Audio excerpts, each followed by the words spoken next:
Um, this is obviously the In the Ring series here. We are in the ring with Chris Hero. And, if you are somebody at home watching this, Chris is one of the top talents in the world, and he's taught many of people, not only in this room, from myself, a huge amount in this business. All these fine young athletes out here are going to learn from one of the best in the business. Chris, the floor is yours. Okay. Again, hi everybody. Hello. What's up? Thank you so much for coming. I really appreciate it. And the reason I say that is what you guys. This is gonna sound weird. Like I'm you guys, right? And I don't just mean that when I broke in, I trained a lot of places and I did a lot of seminars. I do mean that, but I also mean like as of a couple months ago, I was in your shoes as well. When we'd have guys come in and talk with us, anybody from like Harley Race to Vader to guys on the road like Christian or whatever, and I'd be pretty much the same thing, sitting there talking, asking questions. So the fact that you guys are here, I mean, you guys could be, watching TV, hanging out with your boyfriend, girlfriend, whatever it is, and you decide to come today. So I appreciate that. Thank you for that. Some of you guys know me. Some of you guys have seen me wrestle before. Some of you guys know me personally, and some of you have probably just, if you're here today, you probably just found out who I am. So I'm just going to give just a little intro. I've been wrestling a little over 15 years now. Born and raised in Dayton, Ohio. I was a wrestling fan as a child, like 9, 10, 11. I got like obsessed with it really quick, whether it was like magazines or taping it on Saturdays. My mom would take me to WWF shows at Hare Arena. And I just remember I would get like the old magazines at like flea markets and stuff, and I'd read up on stuff that happened like in the early 80s, which is similar to today, like watching YouTube and watching stuff that happened 10 years ago when you're just getting into wrestling. So it's very similar. I kind of fell out of it, but then my senior year of high school, which was like 97 and 98, I started watching again, and then I just started, that was like Nitro and Raw, and I started really kind of getting into it, and then the internet was starting to become popular, so I started watching and learning more about it. It just really invigorated me and excited me. And just by chance, a guy that I knew from high school had a friend of a friend had a wrestling show. He was going to wrestle, and I was like, what do you mean, like wrestle? Like, obviously, like a lot of you probably stumbled upon independent wrestling. Like, wait, does this really exist? Is this a thing? So I went to it, and then I saw a smaller show in front of about 150 people, and I had to do it. I had to find a way. So I was talking to people, I was bugging people, and then a couple months later, I was able to have my first matches. And just small, flea markets and stuff in Ohio. And from there, I met people, and I traveled, and I met some awesome people that helped me out a lot. And then I did some really crappy shows, but just because of the crappy shows, you end up meeting people, and then you get an opportunity you wrestle in front of 6 people, and you meet somebody in the back that gets you on a show in front of 6,000 people. That's how it works. So. And now I'm here. I've been able to do some really cool stuff, and I still love it. I still love it more and more. The more I do it, the more I love it. So I think that comes across like when I'm in the ring. It comes across when I talk about it. So I've been working with students off and on for about a decade, just with different little camps, different little sessions here or there. Because what happened is when I started, I basically went to a wrestling school that was just a garage with a ring. And I'm sure some of you guys can sympathize with that. So we just show there's guys that think they know what they're doing. There's guys that just want to have fun. And I was lucky a guy took me under his wing and said, hey, just, some of these guys are a little unsafe. Just do this, do that, whatever. And I picked things up. I had a good attitude, so people helped me out. And by helping me out, I ended up going to Les Thatcher's school, and that's when I kind of found out that I didn't know anything. Or when I was like a year into wrestling, I didn't know how to do an arm drag. I didn't know basics of like how to put a headlock on correctly, stuff like that. I could do some sweet moonsaults, but my basics were not good at all. So I started doing these shows, and I started doing training with these people. I trained with Dory Funk down in Florida. I started getting into different styles of wrestling. I trained British wrestling with Dave Taylor, Fit Finley, and William Regal. I had the privilege to go down to Mexico and learn a little bit of lucha style. And there's a guy named Jorge Rivera Skyda that some of these guys have gotten to work with over the years. And I spent about 3 years working with him just to kind of figure out some of the basics of lucha. And lucha is picked on a lot. Like, a lot of people see it and they think it sucks. They just don't really get it, which is understandable. I mean, it's an acquired taste. But a lot of the fundamentals of lucha are very important. Like, if you look at somebody like Antonio Cesaro, and across the board, people love him. They think he's awesome, and they should, because he is awesome. But a lot of what makes him so good is how much time he spent studying the techniques, and he can base for anybody doing anything. And now you see him like throwing guys like Kali around, guys like Brodus Clay, and something that he developed learning Mexican wrestling was kind of silly how it's paying off now.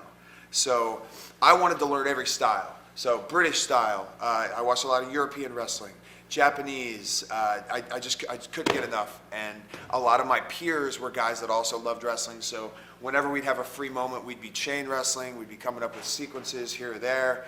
And bit by bit, it turned into what I did in the ring. I became a guy that meshed a lot of different styles together. And then when I would train people or work with them or show them stuff, I had all kinds of different flavor. A little bit of lucha, a little bit of British, whatever. So that was what was unique about my training. And now, man, I've gotten to work with some of the best like ever, and I feel like I have more to offer now than I ever have. So when I do these camps, usually we do them in smaller numbers, and usually people are kind of about the same experience level. So rather than start with like rolls and lockups and basic stuff like that, we're gonna start and open the floor. We're gonna talk about stuff, and then that way, I think a group like this, I think I have more to offer in discussion, and I think you guys will take more away from it. And then when we're winding down, maybe like our last hour or something like that, I'd be more than happy to demonstrate some specific things if there's something that you want, or probably if I'm explaining some of this, I'll probably show you a little bit more of what I'm talking about. So I'm more than happy to take any kind of questions. Feel free. There's no pressure to do anything. But just if you've got like a burning question, or if we got some kind of conversation going, please feel free to just raise your hand and chip in. Also, disclaimer. A lot of people focus too much on wrestling as far as being right and wrong. To me, it's more opinion-based because you can have a match and do everything wrong, and as long as the people are into it and they feel like they got their money's worth, technically it was a good match. Because that's what we do. We go out, we entertain the people, we take them on an emotional roller coaster or whatever, and as long as they paid their money and they feel like they got their money's worth, it was a good match. Now you can take it apart and critique every last bit of it, and that's good. That'll make you better. But I don't focus too much on this is the right way, this is the wrong way. I'm just offering a different way, and I know what's worked for me, and I know what's worked for some of my peers. So don't take anything I say as complete gospel, because usually there's an exception to every rule. So just keep an open mind. All right, so let's chat. What do you guys want to know? What's up? Being under contract, what would you say was the difference between, and being like a world-around independent wrestler as well, the differences between a WWE style or a TV style and independent wrestling?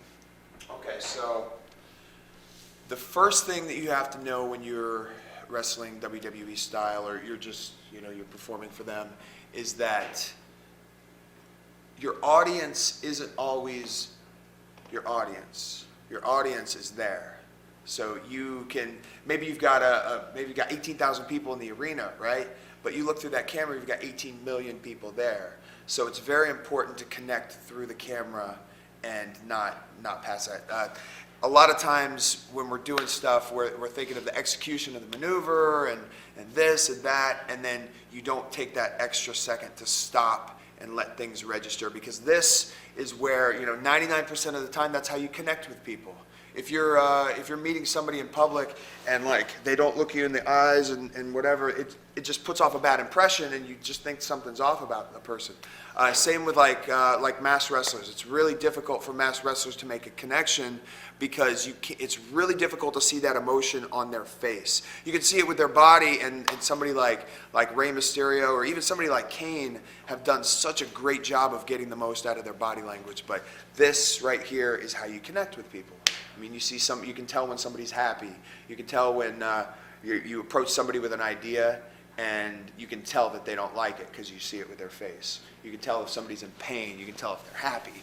So, not forgetting the camera, taking time, letting things register in kind of waves.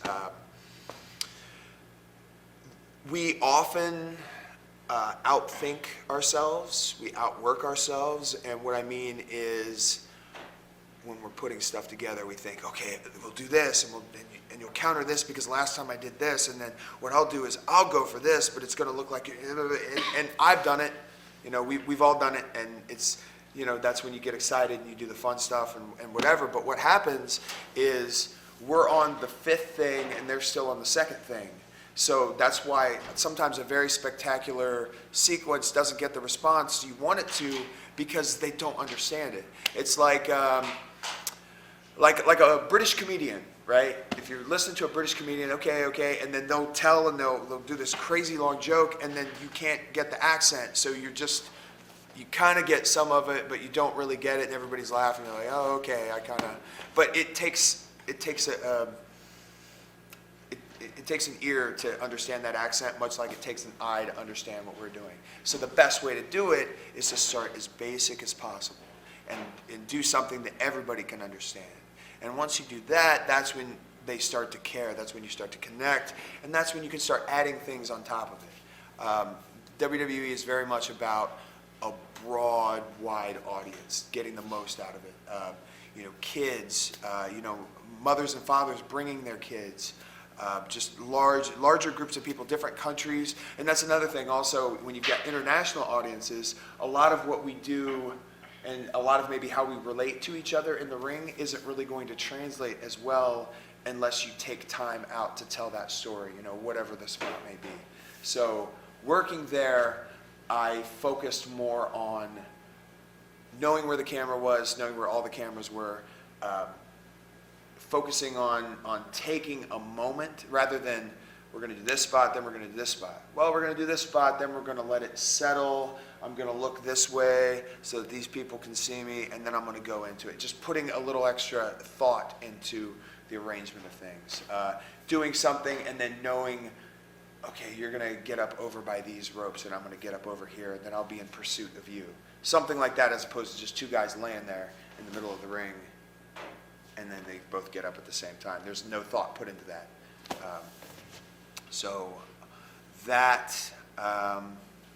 And also another thing was time cues, because we were always counted down by minutes. We were always given, if we're given 10 minutes, that's curtain to curtain. That means with your entrances, there's usually a minute each. That takes it down to 8 minutes. If there's something at the end, that takes off another minute. So then basically a 10-minute ends up being maybe about 5 minutes or so. You might even have a break spot in the middle where you go to commercial.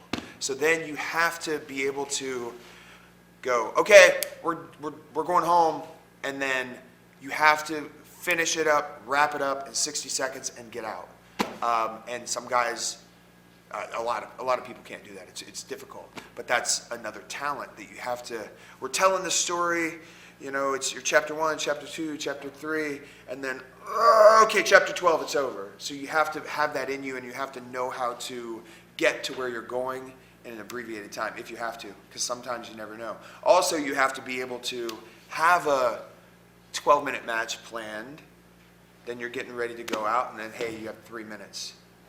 All right, well, how can we salvage this, put this into 3 minutes? And oftentimes what happens, everybody, me too, you go, okay, well, let's put 6 minutes of stuff in 3 minutes and just do it really fast and then get it all out there. Because that's just what happens. We don't even think about it. It's subconscious. But it's better to do 2 minutes of stuff and stretch it to 3, then take 5 minutes of stuff and squeeze it to 3, if that makes sense. Because like I said, you're just doing stuff and then it'll go over their heads and it won't get the reaction. So. Well, in that scenario where you get 12 and then it crunches down to a 3 or something Yeah. like that, would you basically just scrap whatever you thought of and then just go out It there? depends. It depends on how important the finish was. Why was this segment here? What did they hope to get out of this segment? And you still have to get that out of it. And that's up to you. Maybe it's somebody you've worked with a lot. You can scrap everything and just, all right, well, we'll do this and we'll just go right to the finish. Okay, well, how do you do that?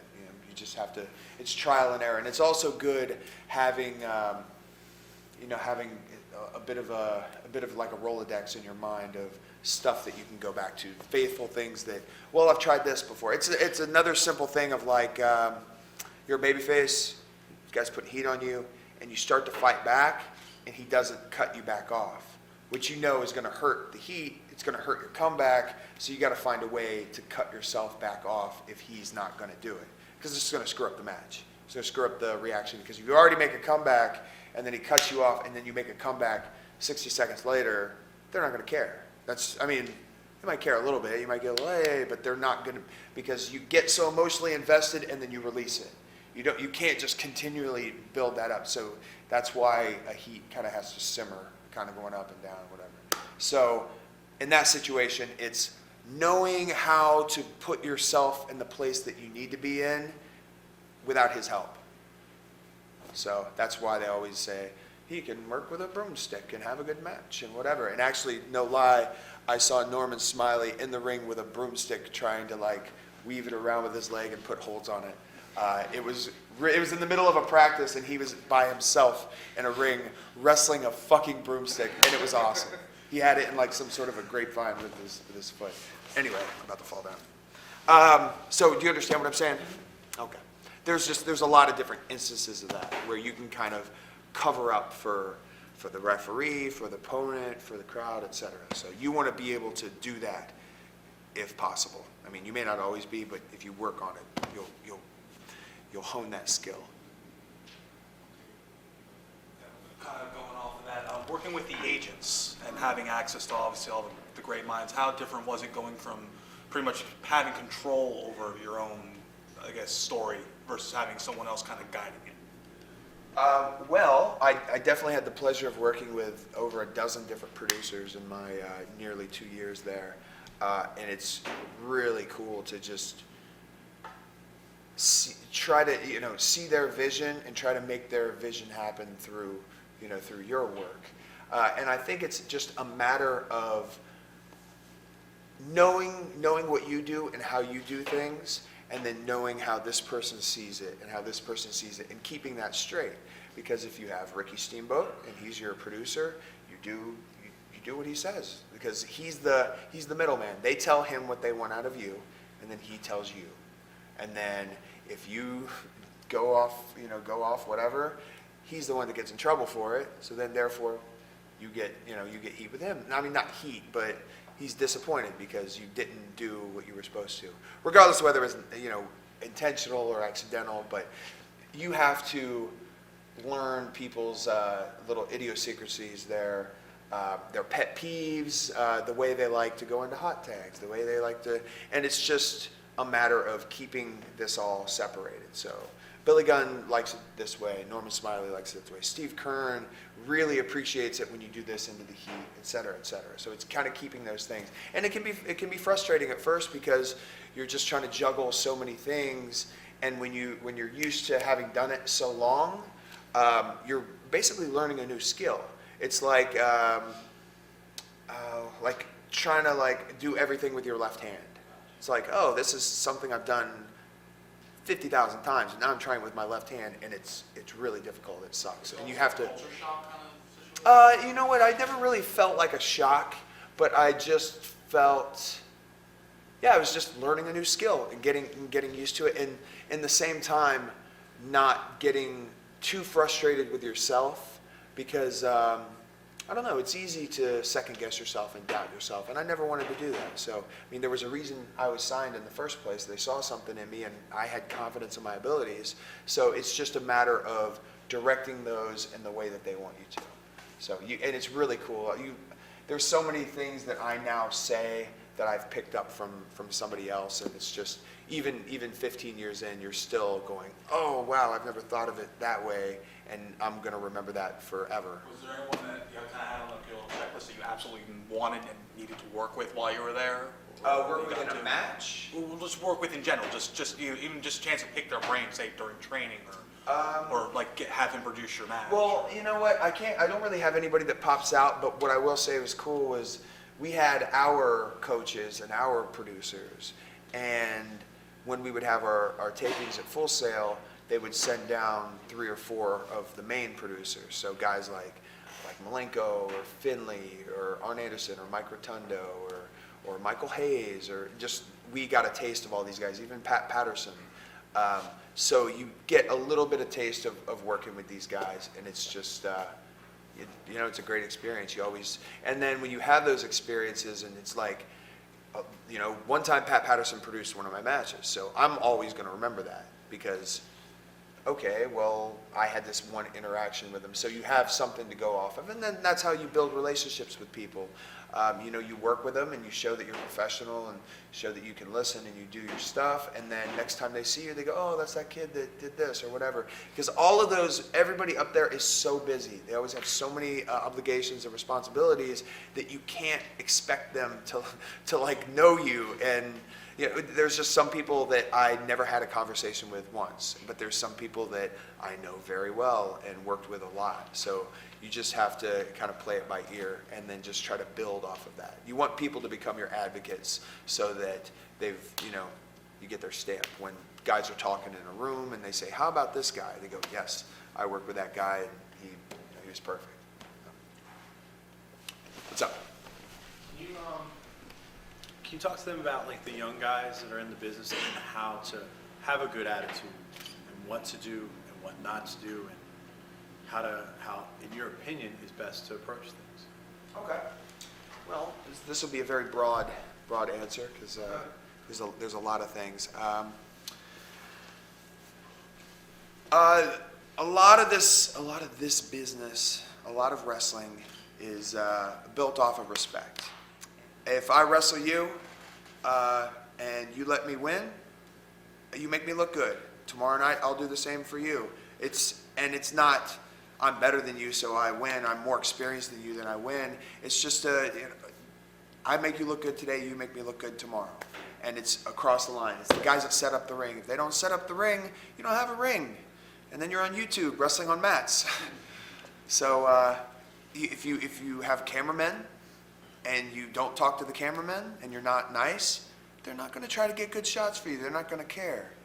You have to establish relationships with everybody, and not because you get something out of it, just because it's the thing to do. I mean, we're all here for a reason. At some point, we were all like, wow, wrestling's cool, I want to do it, and we're here. Everybody's got their own story, their own situation, but at the end of the day, we're doing this at whatever level it may be. So don't ever lose sight of that. Everybody gets involved with all of this, well, I deserve this or I deserve that or whatever. I will tell you right now, professional wrestling does not owe you anything. It doesn't owe you anything. It just exists. Wrestling's like a roller coaster ride. You get a ticket, you put the ticket down, you get on, you go all over the place, and then you get off, and then the ride's done. That's it. You can't expect to be walking away and then still have the roller coaster feeling. Like, that's not how it works, right? You put a shitload of work into something, and sometimes it doesn't pay off. But the journey that you had to get to that point, I'm sure there are a couple things that you never would have experienced otherwise. So never lose sight of that fact. This is a pleasure that we get to step in here and do this, because most of us were kids and we were behind the guardrail and we watched, and it was this huge, larger than life thing. But once you're in it all the time and you familiarize yourself with it, you lose sight of it, and it just becomes a thing you do, and you lose the appreciation. So don't ever think that wrestling owes you anything or that you deserve something because of a certain amount of time or a certain amount of this or that. It's just, That's just the wrong attitude to have. So just have an appreciation for everything, for every opportunity, because for every bad thing that happens, it's really easy to lose sight of the good stuff. So always focus on that. Being humble, but also knowing how to gain confidence. There's like an interesting line there where confidence is very important. Because if you're in this ring and you're doing stuff and you're doing it and you're second guessing yourself, these people will see through you and they're not going to give you a chance. They're not going to get into it. And that's really going to mess your confidence up, right? So you have to develop that and be sure of yourself, and then not be too sure of yourself. You can't start feeling yourself too much. You can have good matches and you can enjoy them, but leave it. Don't be, man, it was really cool that time I did that, man. Did you see that? Yeah, that was cool, whatever. And I'm sure, you know, it happens sometimes. And sometimes we're feeling a little low, and it's good to reminisce on these things that made us feel good at one point. But at the same time, if it felt good one time, you did a good job. You can do it again, right? You want to experienced guys that come in or whatever, you want to show them the due respect, but you don't want to be up their ass. Everybody likes to have their own free time. Everybody likes to have their own little personal space. So it's a skill you have to develop. You have to learn how to tell the temperature. You have to know, like, when is a good time to come in and say hi? When is a good time to say, did you happen to see my match? Did you get a chance to look at it? And then there's a wrong time to just interrupt somebody when they're talking. There's a coming up to somebody like, hey, will you watch my match tonight? Hey, I don't know who you are, so why would I watch your match tonight? So you can't just expect things like that. There has to be some sort of a relationship. If you're having a conversation with somebody and they kind of give you a pointer or whatever, that's your chance to say, thank you. Anytime you ever see anything that's a little bit off, please feel free to tell me. It can be mean, it can be whatever, it can be very, very minute. Tell me. That's your chance to do that. And now they know that they can watch your match or just catch something and then critique you on it. And it's not this awkward thing. Like, I don't just go and critique people anymore because more often than not, they don't want to hear it. And then just because they ask me my opinion doesn't mean that they want to hear it. It means some people will ask opinions until they get the one that they want to hear, and then they stick with that one. And it's understandable. It's human nature. We're all, it's a constant struggle. It takes a lot of courage to get in this ring in front of people and your peers and do this. So it feels good to reaffirm that and make yourself feel more secure and just kind of validate what you're doing. But it's just tricky. You don't want to do it too much. And also you need to establish a core of peers that will call you on your shit. And not in a mean way, but in a way that'll kind of keep you, because I do things sometimes and I'll say it and it comes off a certain way and I won't even realize that. And then somebody will be like, hey, when you said this, this and this and this, and I'll be like, oh wow, that's really, because I'll joke around a lot in the ring and some people don't necessarily get my humor and I shouldn't expect them to get my humor, and I'll say something very sarcastic and then they'll just think I'm a dickhead. And that sucks, and that's my fault. I have to make sure that people know I'm joking. So you never know when things are going to be misconstrued. So it's good to have people around you that are honest, that aren't just going to kiss your ass and tell you what you want to hear. So it's important to surround yourself. And also people that inspire you. Be around people that are going to push you and tell you like, yeah, your match was, like, you had a good match. Yeah, it was good, but when I thought you kicked out too soon on this one false finish, and I thought it might have hurt the drama just a little bit. Or, oh, when you guys were doing the fish out of water, like, you clearly pushed him out of the pin, and that looks silly. Or, oh, you're in the corner, and the guy hit you, and then you put your arm up to get Irish whip. Like, it's good to have somebody that can kind of nudge you and tell you. And then when you have that group of people, it's like, it's not in a mean way. It's just kind of like, and you get kind of embarrassed because you're like, shit, that's something really simple and really easy. Because if we don't do that, we don't get better. And it's just also about leaving your comfort zone. So when you're breaking in, this is about new people starting out.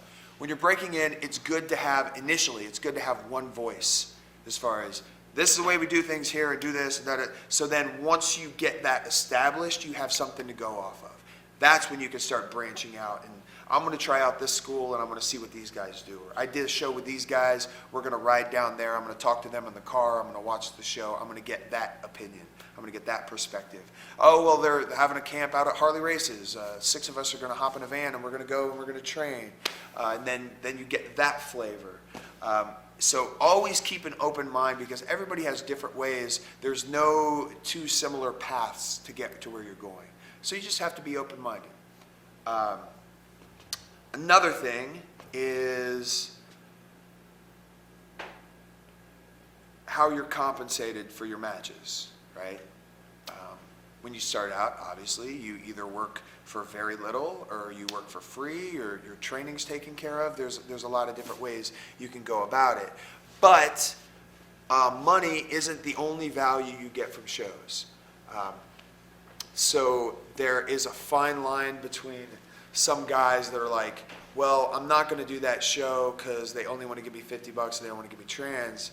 But then you also have to look at the big picture. What is this opportunity? Is this something that could lead to bigger things? Is this, how many people are going to be at the show? Who am I going to wrestle? Who else is on the show? Is it taped for DVD? Are people going to watch this on YouTube? Like, what are the opportunities? Because there are so many different kinds of value you get out of a booking. I tagged along to shows that I wasn't on and met people to get on even bigger shows than that show. I was trying to get on this small show, but you meet somebody, and then you never know. You might have just a chance conversation, and you're fresh in their mind, and they call you up and they book you for a show. It also helps to be proactive as far as not being too proactive, because like I said, you want to be able to tell the temperature. You don't want to send the same promoter an email, twice a week, every week for 6 months, because you're just going to be that guy, and he's never going to give you a chance at that point. But you need to not be afraid to reach out and do it in a way. Also, it's your presentation.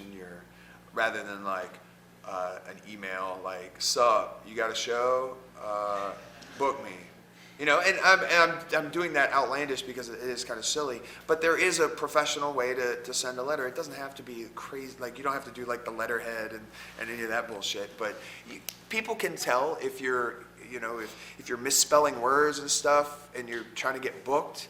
Somebody might see that and just be like, not take you seriously. And you don't want to be not taken seriously off of something really silly that has nothing to do with what we do in here. So like I said, this is a big tangent as far as staying humble, not getting confident, but not arrogant.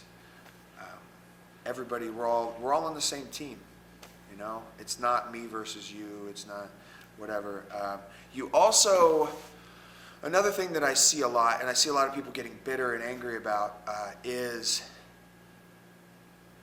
he got this and I didn't get this. You can't ever look at that, because everybody has different circumstances. And if we all lived our lives like that, nobody would be happy, because you'd always be looking at someone else. There's like the saying, like the only time when you look to see if somebody else has something is to make sure that they have enough. That's, kind of a little cheesy. But basically, if a friend of yours gets a dark match somewhere, and he sucks, he's really not good, just be happy that he got the opportunity. If you're terrible and you get a dark match, wow, that's pretty impressive. Well done. Instead of getting mad that this person got an opportunity that you didn't get, you can only worry about yourself and what you do and putting yourself in a better position to be a success.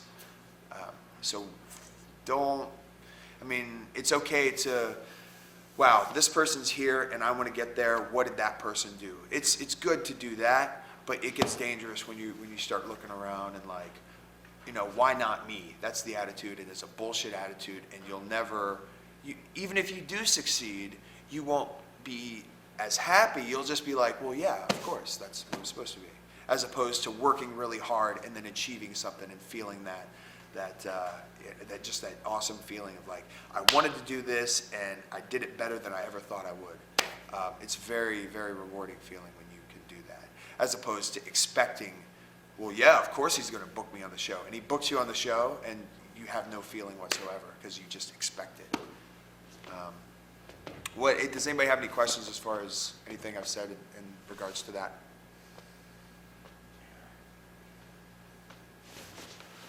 How about any other questions? Anything? What you got, man? What's your biggest pet peeve in independent wrestling today? Oh, okay. I don't know if this is my biggest, but this is the biggest thing I'm noticing right now is the referees have no authority whatsoever.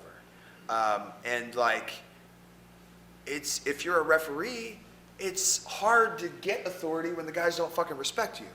And I don't mean like you look at the referee and you don't respect him, but you do it in a way of like, you don't even consider the guy. I'm going to do my match and we're going to do it this way because we called it in the back this way. There's a third person in there and he is there to help you get a better response. He enforces the rules so that when they're broken, it means something. If like you've got him in the corner and you're choking him and he's going 1, 2, 3, 4, break the hold, he has no authority. And people see that. I see it all the time and they just go, all right, you know, and then like tags in. All right, get one in, one out. Oh, whoa, 3, 4. All right, let me just sit back while these guys do their double team move, whatever, right? And it just kills the referee's credibility. And then you're the guy on the apron and you look like such a tool because your friend's getting his ass kicked. And you're just like, hey, ref! You know, and it just, you know, it doesn't look good. And we just don't think about it. We don't even consider it because we're in a wrestling bubble. And when you're in a wrestling bubble, you accept things. You accept that a man can grab another man by the wrist and he can shoot him 15 feet across the ring. But that's because that's what we do. But you can't get caught in the wrestling bubble too much. You need to be able to step out and say like, oh yeah, I had him in a chin lock and then I like let him come up. And then I let him hit me in the stomach 3 times and hit the ropes. Like, to any person on the street, that looks like horse shit. And that's why wrestling gets a bad rep, because we have all these things that we don't think about. They're afterthoughts. We're thinking about the shine. We're thinking about a fucking awesome cutoff. We're thinking about a false finish. You're thinking about kicking out at 1 and firing up on the guy. You're not thinking about the little shit that detaches people from what we do. And you're not going to detach yourself from the niche fans that are there and that are going to be there, because they're going to be there regardless, and they're going to be watching, and some of them are going to be bitching no matter what. It doesn't matter. They're just a different perspective. But the people that we need are the casual fans. We need those people to watch it and go, oh shit, that looked good, and then start watching, and then like, oh, that was cool when that guy said that. I really like that. Let me look that guy up a little bit more. And now even if it's slight, there's a connection between this person and that character. And next thing you know, he's going to watch next week and he's going to wait for that guy to come out. And the guy comes out and he's going to sit and watch. Maybe that guy has a killer match with this guy. And then that's how, it's like how many times you've been flipping through TV channels and you're flipping, and then something comes on and you're like, oh, what's that? Next thing you know, it's like 45 minutes and you still really don't know what it is, but you're still watching it for whatever reason. Something connected you. You don't know what it is. It might be a cooking show. And you may not have an idea how to cook, and you may never ever cook in your life, but there was something there that entertained you enough to, and we need to do that. People don't care about us if you don't make a connection, right? How many times have you watched a TV show and there's a character that you hate, and then you're just like, oh, this guy's on. Don't fucking care, right? So that part of the story, you're not going to be emotionally interested in at all. And this is what we do, man. We make people's emotions go, you know, you try to get them to stand up out of their chair. You try to get them to get so fucking pissed that they take their hat and they throw it, whatever. Like, we have the ability to do that. But you only have the ability to really do it if you do it right. So something like the referee. Can you imagine watching the NBA Finals and LeBron's driving down the lane and he just plows over a guy and the referee's like, charge! And he's like, that wasn't a charge. And then the referee's like, oh, it wasn't a charge. All right. It would kill the legitimacy. People would be furious. Remember all that bullshit with the NFL referees and the scab refs? Like, it was a mockery. Everybody was pissed. NFL was getting such bad press that they finally gave the referees what they wanted, and then the referees came back and they're, But like, why would you hurt your own productivity by just not taking an extra second? So when I work with referees, now granted, I don't always do it perfectly. Sometimes I forget, and then I get pissed at myself, like, oh, I was so into it, I forgot the ref was there. But it's the matter of making an effort to do it and keeping that in your mind, because if a referee is good and he has authority and he's on the spot, you can have him relay information back and forth. It'll just make everything you do that much easier. It'll make people care more, and it just makes for such a better product. So little things like that can really enhance what we do, or it can just completely kill it. So next time, and it's also a tricky spot for a referee, because a referee can come up to guys like, hey guys, when I make the count or whatever, can you please get out? Like, it's a really tough position for him to be in. If it's like a tag match or something, that's like 4 dudes against a referee. He may be new. So like, it's up to you to be the bigger man and like, look out for the referees, man. How many times have you seen a fucked up finish where 2 guys fucked up the finish, and then they look at the referee like, what's your problem, man? And then the referee's like terrified, and he didn't do anything wrong at all. He counted 3 and the guy didn't kick out. I've seen it happen so many times. And I always feel bad for the poor referee. Now, granted, I have seen referees botch things terribly. But just be the bigger man. Look out for everybody in the match. Look out for your opponent. Try to cover his mistakes, Because someday you're going to make a mistake and you're going to hope that somebody's there covering for you. Yeah, that's a pet peeve of mine. Here's another little pet peeve. Let me see if I can explain it real quick. All right.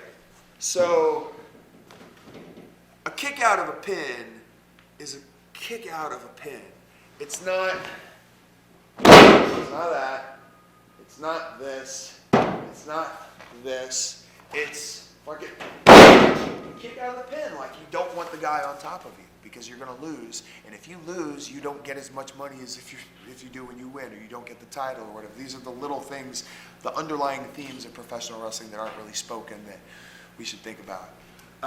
Now also, if I kick out of a pin, and then I go right here, right back to it, why wouldn't the guy cover me again? Well, if he covers me again, it's going to be anticlimactic, and they're not going to think it's over anyway.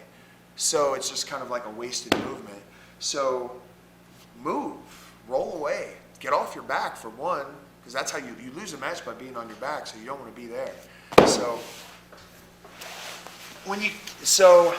also explain the whole thing. So I cover a guy, 1, 2, he kicks out, and then he goes back on his back. And now I'm on my knees. That looks terrible. There's no story being told. The story being told is he kicked out of my move, and now I have no game plan.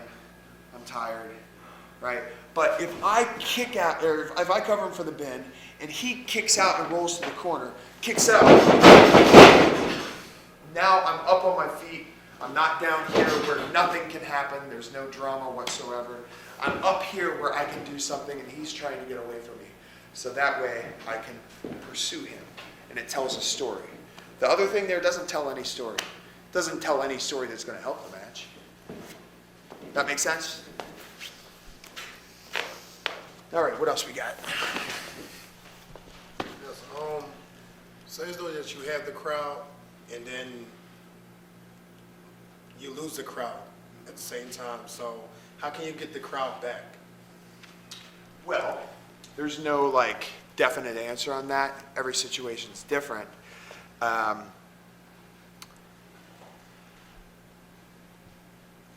You have to take into account beforehand, like when you're calling these matches or whatever, you need to kind of have an idea of what you want the crowd to be reacting like. So you have to have that in mind.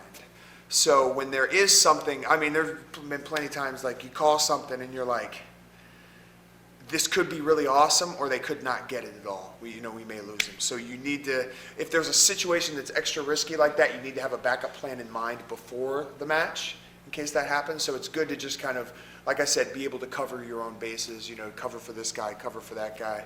It's good to have that in advance. However, if you're in the match and they're just not buying what you're doing, you maybe try it just a little bit more. If you're doing some kind of a shine or whatever and they're just not really into it, okay, stay with it. Be a little patient, because sometimes we're too impatient, and then we freak out. They're not reacting the way I want them to. Ha, ha, ha, chop, boom, punch them in the face, like something cheap to get a response, and that's not always the best route. Sometimes you just got to start slugging it out, because sometimes that's what they want to see. But it just depends. You need to take things in a different direction. If you're driving down the street and you're driving and you don't see what you're looking for, chances are you're going to turn off somewhere and try to find something else, right? So it's the same thing. Just, all right, we're going in this direction. It's not working. Well, let's try it. Okay, if I'm on him and it's not working, we'll have him fire up on me. See how throw something out to them and see how they react. A really simple thing is. It's a very overdone thing, but a really simple thing is like a chop, right? Like you line them up, you hit them with a good chop, and you just kind of see how if they don't react, don't chop them again. You know what I mean? Like if you, wait, didn't you guys see that? You do that again. Hit him even harder, and like this time you're mad, so it's like a little bit lower, and you like catch him in the sternum and the nipple. Like don't get too frustrated when you're in there. But just stay the course, If you're working on something and the wind's blowing you this way, go that way. Take it in a different direction. Give the guy a little comeback. Is there a specific incident in your head that you're thinking of that you can paint a better picture? Okay. It's just like sometimes I can.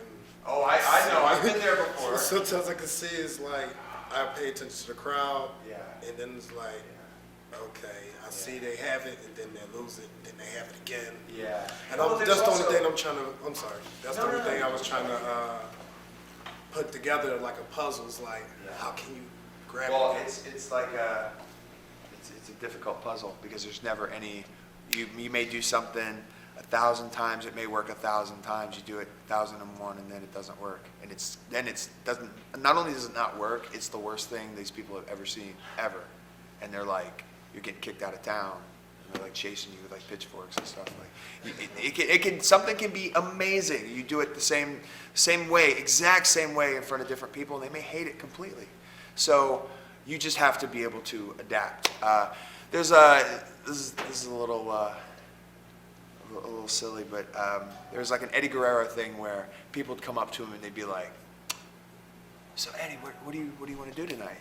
And he'd say like, "I don't know, I'm not out there." Like just kind of half fucking with them, but half like, well, I don't know the crowd, I'm going to wrestle differently based on them, because that's what we do. So it's always good to have that adaptability in the back of your mind. If you're like doing false finishes and they're not really into it, doing something crazier isn't going to make them care more, really. I mean, there are certain instances where you do something like a crazy head drop or something, and it does get like an ooh, but that's usually just like a special effect reaction. That's not like all of a sudden they really care about this guy. No, they just saw a guy get hit by a truck, right? They didn't know the guy, and they're 10 seconds after he gets hit by the truck, they're never going to think about the guy again. But do you see the difference in that? Imagine what kind of family do you have? Assume you have a mother, right? Somebody walks up and slaps your mother in the face, right? Yeah. You're going to be furious, I assume, unless the relationship with you and your mother.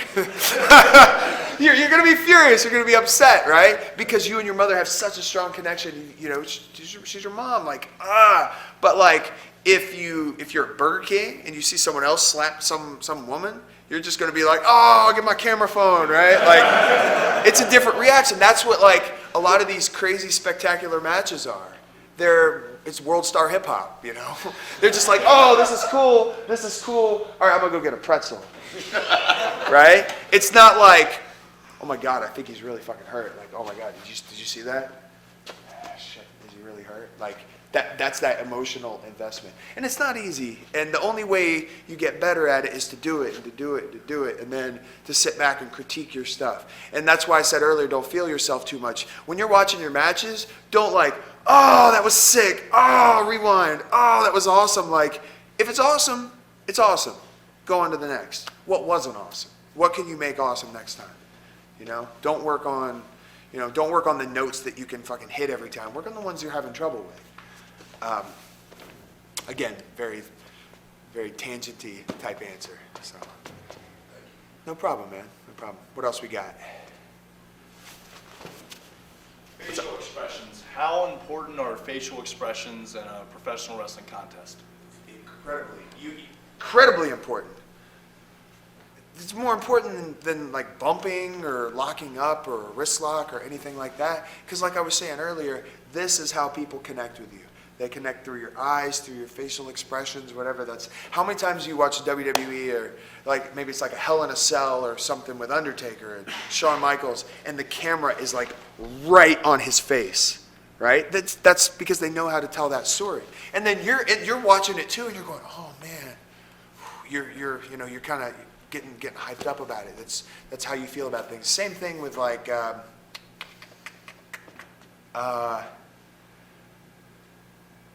anybody remember the movie Misery? Oh, yeah. Okay. This is a really weird example. Kathy Bates, crazy ass, has this guy. She's like kidnapped him, and she's like psycho for him or whatever. And he tries to escape, and she finds out, right? So she puts a block of wood between his ankles, right? And then she gets a fucking sledgehammer, and she like smashes his ankles, right? So when they did this, right? The focus wasn't on like this gory, compound fracture.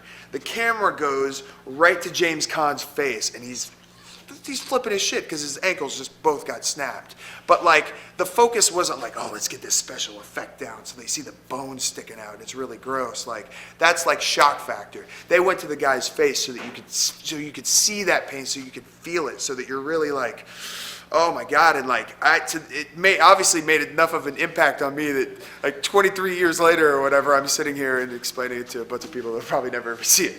But that's just an analogy of how important this is.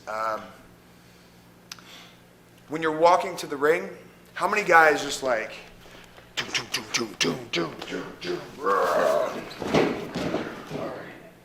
okay, you just missed a huge opportunity to connect with at least one person, right? It's good to be in the zone, and sometimes you need to do that, and if that's your character, that's what you do. But on these shows, especially if you're a guy that they don't really know too well, or if you just haven't been around long enough, come out, man. When you come out, you do your thing, you're in your zone, and you like look around, see people, make eye contact with people. You know, when you're out in public, oftentimes like people are always like looking down. That person doesn't stand out to you, but the person that looks you in the eyes and goes, "Hey, man, what's going on?" You go, "Oh, hey, what's up?"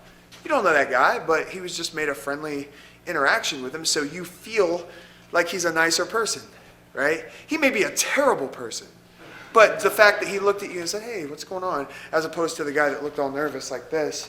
You know, this is the guy that donates, $1 million to charity every year. And the other guy's like a rapist. Like my scenarios?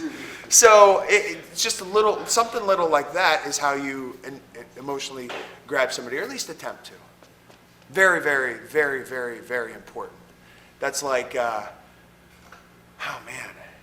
That's why actors make the money and stunt people get the hospital bills. You know what I mean? They make money too, and they're taken care of, but at the same time, there's a big discrepancy.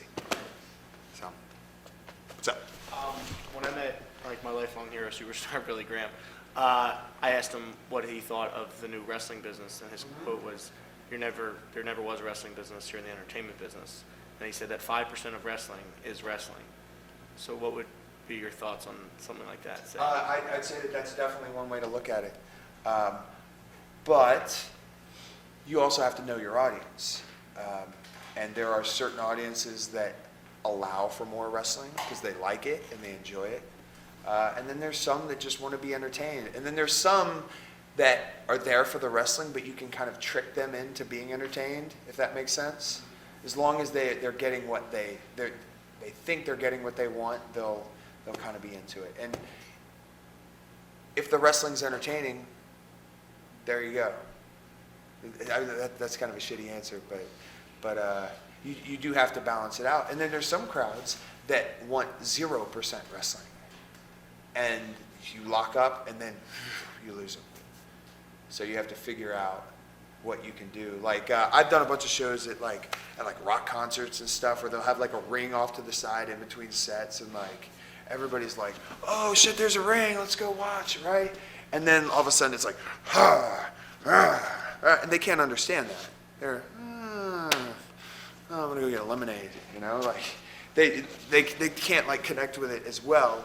So it's your job to, you know, to kind of gauge your audience and take a guess at what they might want, you know. But if you're in front of that rock concert and you go out and you find a couple guys and you're a heel, you start like heckling them and start talking shit or whatever. Now you've got that guy upset, like he's really pissed off. I mean, you don't want to do like really cheap shit, but just get under his skin. And then get under that guy's skin, and get under that guy's skin. Next thing you know, there's like a group of like 7 to 12 people that want to see you get your ass kicked. So they don't, if you get taken over in a headlock takeover, they're going to go, oh, yeah, that's right, you got out-wrestled, as opposed to lockup, headlock takeover. I think those guys are just laying on top of each other, you know, because we get a headlock takeover, we understand it, but it's kind of like, what are they doing? You know what I mean? Like, oh, you just let him up so that they could run to the ropes? Weird, like outside the box thinking when it comes to that. So, entertainment and wrestling can go hand in hand, but they don't have to. You can't be afraid to go out there with we're going to mat wrestle for the first 10 minutes, and then if the people aren't into it, you can't ignore them. And the same way the other way around. You know, you can't like, yeah, and then they're not cheering. You know what I mean? Then you're going to have to get their attention some way. You're going to have to tell a different story. That's a cool thing. We can change the channel in our matches, right? We're having a match, we're going one way, and like we're trying to be real serious and they don't really care. We can change the channel and like next thing you know it's a comedy. Now I'm making fun of this guy, like, oh, okay, cool, whatever. You know, next thing you know, boom, right back. Now it's super violent. And now because they're into it, they're a little, oh, what's going on here, et cetera, et cetera. So we have that ability. When somebody writes a movie, a director or producer, they all get together, all these actors and actresses, they put this movie out there and they put it on the screen and they're sitting in there in the theater and the people aren't entertained, they can't change the movie. The movie's already there, it's already done. We have the ability to just like, okay, I mean, it takes a while to kind of figure things out, but flip the script on them. I mean, that's what it means, flip the script, right? Just change it up. Now, you can't just like do it and try it once and it doesn't work, and then you're like, oh, that was really scary, I don't want to do that again. No, you have to keep trying it. That's how you learn. It's trial and error, and especially independent wrestling, man, some of the fans are the most forgiving in the world. They understand, they kind of get it. You're going to have some assholes, but for the most part, they're just going to, they want to see you, do what you're doing. They know that what they're getting isn't a WrestleMania 30. They know that that's not what they're getting. They bought a ticket. They're there for it. They want to be entertained, though. So play around with it. Don't be afraid to go off, and take a little detour here or there. All right, what's up, DJ? Like you were talking a little bit ago about like the guys who are just doing stuff, and like something I noticed, and I really want your opinion on this, especially since some of the people I train, is like a lot of guys that are new in the business are looking up to the guys just like, oh, they can do a 690, and that's what they do. Or they're doing, oh, he can do all this crazy stuff, but there's no, they don't want to take, they want to focus more on that, and they don't want to focus on the other things that are in the business, like well, why did, like someone like Ricochet, like yes, he can do an amazing thing, but he makes it mean something when he gets to that. I know. Yeah, and we've had that conversation. There's a lot of young guys now where they're going, well, I want to be like this guy, or I want to be able to do this, and then they don't focus on, well, okay, like Ricochet used to be, oh, he could do the double moonsault. I've literally seen people go out there and say, hey, And then the double moonsault got so dangerous that like he didn't want to do it anymore. Yeah. And like people were mad at him. And it's like, no, you're like risking. I mean, everybody saw one dude land on his head on Tosh.0 and almost break his neck. So that's what could have happened for $75 in South Bend, Indiana, or whatever. Well, the thing that I'm noticing now is there's a lot of the new generation of guys, and a lot of guys getting into our business now, especially on an independent level, that they want to go out there and they want to focus on doing this. And like I use a guy like Ricochet as an example because me and you, we've been around a long time and we know him very well. But there's a reason why he was that guy and now he's not. Now he got smart, and what I see happening is like, well, I want to go out there, and if I get a double moonsault, I could get booked. And there were guys that have done that recently, but you also, you know what I'm saying? It's like I see a lot of the younger guys going, all right, I got to be able to do my moves instead of moves mean nothing, you know, to me. And I really would like to hear your opinion on it. Okay, so I'm going to do like a million more analogies because that's kind of how I explain things. So if something ever doesn't make sense, please just let me know. So moves are like special effects. You can tell a great story without special effects, or you can tell a great story and get even more out of it with special effects. So like the Ricochet example is when he was like 16, 17, he was incredibly athletic. He was real thin, but he could do these spectacular things. And he was like at one time, he was like the only person in pro wrestling that could like do a double moonsault, right? So that made people go, oh shit, that's impressive, that's crazy. And you see it, you want to see it more, right? And that kind of became who he was. It was like, oh, that's the double moonsault guy, right? So then what happens is if you do a show and he doesn't, say you got a shitty ring, right? You don't want to risk your breaking your neck and ending your career and ending up in a wheelchair. You don't want to risk that for $40 somewhere. So if he doesn't do the double moonsault, and that's what people came to see, he's going to be a disappointment, right? So how do you get around that? Well, it's okay to have things that you're known for, but you have to have a solid foundation. You have to have a solid base. It's like, I'll use a music example. It's like you have a single that's awesome, good production, the lyrics, the chorus, everything is just awesome, right? And then somebody wants to sign you, and then they sign you and send you on tour, and you've never performed live ever. So you start doing these tours, and you're terrible. You don't know how to, you just don't know how to react with the crowd. Your other songs are terrible, and then by the time you hit your song, they just don't really care. And it's just, then you're screwed. Then you're always that guy, oh, that's that guy that did that one thing. The rest of his stuff sucks, right? So you want to be able to back it up when the eyes are on you, when people are watching you, people are seeing you. It's okay to have that flashy thing, but you have to have something to fall back on, you know?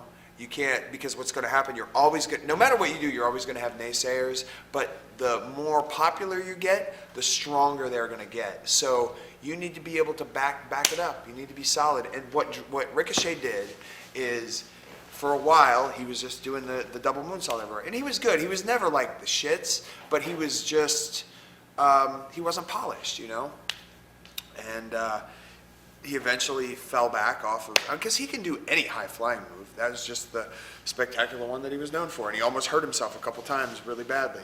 But then he spent a lot of time in Japan, and working these shows, working 11 shows in 2 weeks, you have to learn how to do that without killing yourself every night, because everything we do carries a certain risk. And more often than not, we get hurt on something minor. You roll your ankle doing something that you've done a million times, You take a bump that you've taken a million times, and then you hit your wrist and you like throw out a ligament in your wrist, something really random like that. We usually don't get hurt on the crazy dangerous stuff. So the more you do in your matches, the more you do over a long period of time, it's just risk after risk after risk after risk, and then eventually you're going to get hurt. And you don't want that to happen. So that way, there's a Terry Taylor saying. He'd always say, like, you don't learn how to work until you learn how to work hurt.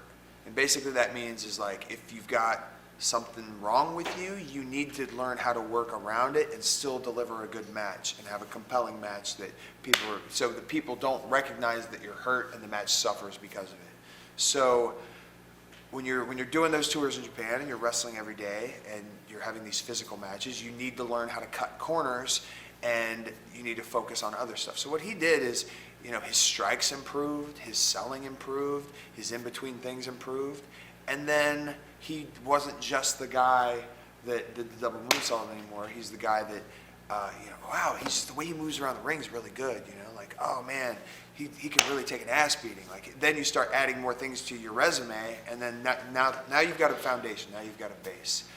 It is nice to be able to have that one thing in your back pocket that you can pull out at, like, break glass during emergency, and then here's my, boom, everybody goes crazy. It's nice to have that, but if you become too associated with that, you're one-trick pony, oh, that's it.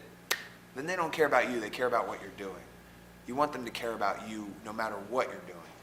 That's why, like, all these legends like a Bret Hart or something like that can come to the ring and still get such a crazy reaction without really getting involved physically, because he's limited. He can't do what he does, and if he tried to, it would be like a kind of like he can't. It's like a sad example of what he used to be. So that's why you want people to care about you, not necessarily what you do. So I wouldn't say that moves aren't important, but they're nowhere near as important as we want them to be. You want to be crisp, you want to have good movement, you want to look like you know what you're doing. You want to have that special thing about you that people go, oh, okay, it's that polish. You can't really put your finger on it when you're watching it, but there's like something about the way he or she moves that, like, oh, I can tell they've done this. And that's when you've done something 10,000 times. That's when you get that confidence to just do it. You roll out of bed and you can do it with no problem. What's up? Just gathering what you've been saying, it's not about the moves, but it's about the psychology leading up to the moves and even after the moves and the selling and everything. Yeah, Is that the point that you're trying to get across? Yeah, it's the story that you're telling. What are you doing? Why are you guys fighting? During the course of the fight, what happens? Why? Why should we care? And then you just tell these little stories as you go on. And then basically, with the psychology aspect of it, what you do has to keep telling the same story. It's like, if things don't match up, you're going to lose them. So it's something like, what's an idea? Okay, this is a very, very basic idea. I'm wrestling the guy, and he's been working my leg over all match, and like, I've got near tears in my eyes. I've got my knee pad down, my boots like unlaced. It's just I'm in shambles. Every time I get up, I almost collapse onto it, right? And then he goes to put the figure 4 on me. I roll him up, 1, 2, 3, yeah, and then I stand up, yeah. It just like makes it betrays them. They feel like, oh yeah. It's like seeing the magic trick and then being able to go, oh well, I just saw him put it in his back pocket. Like, you ruin that. And then what happens is that makes them feel a certain way. And then the next time they see you, they kind of reconjure up that. Even if it's not a conscious thing, it's a subconscious thing. Like, oh, okay, he's cool, but, different. Everything has to be congruent. A has to go to B to C to D to, et cetera. And then if it doesn't, you just run the risk of losing it. It's like, that's why everybody talks about kayfabe and whatever, right? And the eras have changed and it's different, but you can still deal with it. You can still use it to your advantage, because if two guys go out there, like some of you guys have seen me wrestle Eddie Kingston before, right? Okay, we beat the shit out of each other in a safe way, not legitimately hurting each other, but we have these hard-fought physical matches, right? And then, maybe we really don't like each other, but that's besides the point. So somebody watches that and they're really into it, like, oh man, I've been to wrestling before, but like, I'm pretty sure those guys don't like each other. And I could really see, like, he hit him and then he didn't sell it, and then it was crazy. Like, I've never seen people really get in a fight in a match before. Like, oh, okay, that's cool. And then you go across the street to the Oregon Diner, and he and I are like sharing an appetizer. That's good. It's gonna hurt us. It's gonna hurt the reaction, and because he's gonna be at the show next time, and he's gonna say, "Oh man, I saw them sharing onion rings." Like, ugh, fucking weird, you know. And it's a very little minute thing, but it hurts what we do. So I'm not saying you have to keep kayfabe down to the, down to the very last detail, because you don't. You gotta be cool to the fans, because we don't have many of them. It's not like we have millions and we can just like, it's like in the 70s when Brody and Hansen are like throwing Japanese people off their bikes and clotheslining them, and like, it's cool because it's okay, there's 100,000 of them, it's okay. We don't have that option. We can't knock people off their bicycles anymore. Because if we knock them off their bicycle, that's one less ticket, Weird analogies, I know. All right, what else we got? What's up? What do you think about taking theatrical classes, acting classes, or speech classes to enhance who you are, what your character is, to take it to that next level? I think that's awesome. I think that isn't just awesome for wrestling. I think any type of education that you can continue to do, whether it's something that directly pertains to what we do, or something musical, or something in like a marketing variety. There's so many different things. If it betters you as a person, it'll better you as a performer. And certain things like that are, like improv classes or just any, it's awesome. Yeah, give it a shot, I don't see how that would hurt as long as you have the time for it. You never know. You might even meet people that would network your way into something else. And because I find what we do, we're like underground. Independent pro wrestling is really underground. And almost always when I meet people and they find out I'm a wrestler, they have no idea that this whole world exists. So when you go into another, some other kind of genre of entertainment, and you never know what can happen. You can get opportunities, or you can give your friends opportunities. Just networking like that is always helpful. So going, dipping your toes in something like that is awesome. I think it'd be a great idea. What advice would you have for a tag team, maybe that you had picked up from like the road agents or anybody down where you were at, like anything like other than like cutting off the ring, like frequent tags? Did you pick up anything that you haven't seen before? Okay, I got a couple things.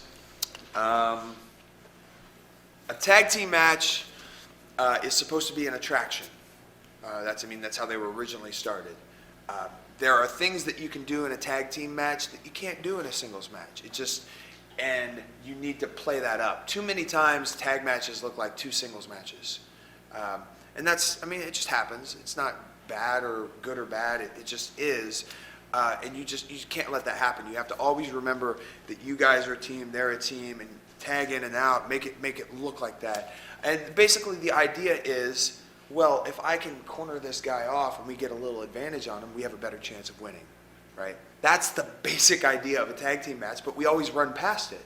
Because we're like, all right, well, you're going to blind tag here, and we're going to do this, and we're going to dump down, and we're going to double duck. Like, that's cool if you've built the foundation, right? Then you can put that stuff on top of it.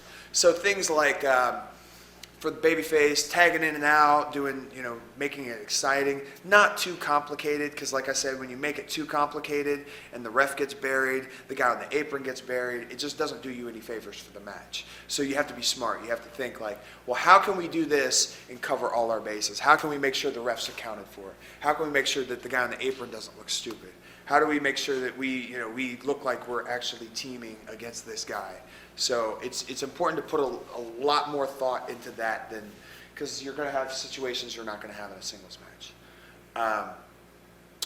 The guy taking the heat needs to try to make the tag. There's too many times when he's getting his ass kicked, he's selling his ass off, right? He's really doing a good job, but not once is he reaching for the tag, right? So it just becomes like a cliche. Oh, double clothesline. Oh, now tag, right? They know that's coming. But if you legitimately look like you're really, and we would play games, like we would like, you know, you better stay on me because I will make the tag. I promise you. I will. If you forget about me for a second, I'm gonna make the tag and fuck up your heat. Like, so then it becomes like you're really trying to get, it's not in like an honest way, but like you're making it look aggressive and like, oh shit, he's really, really trying.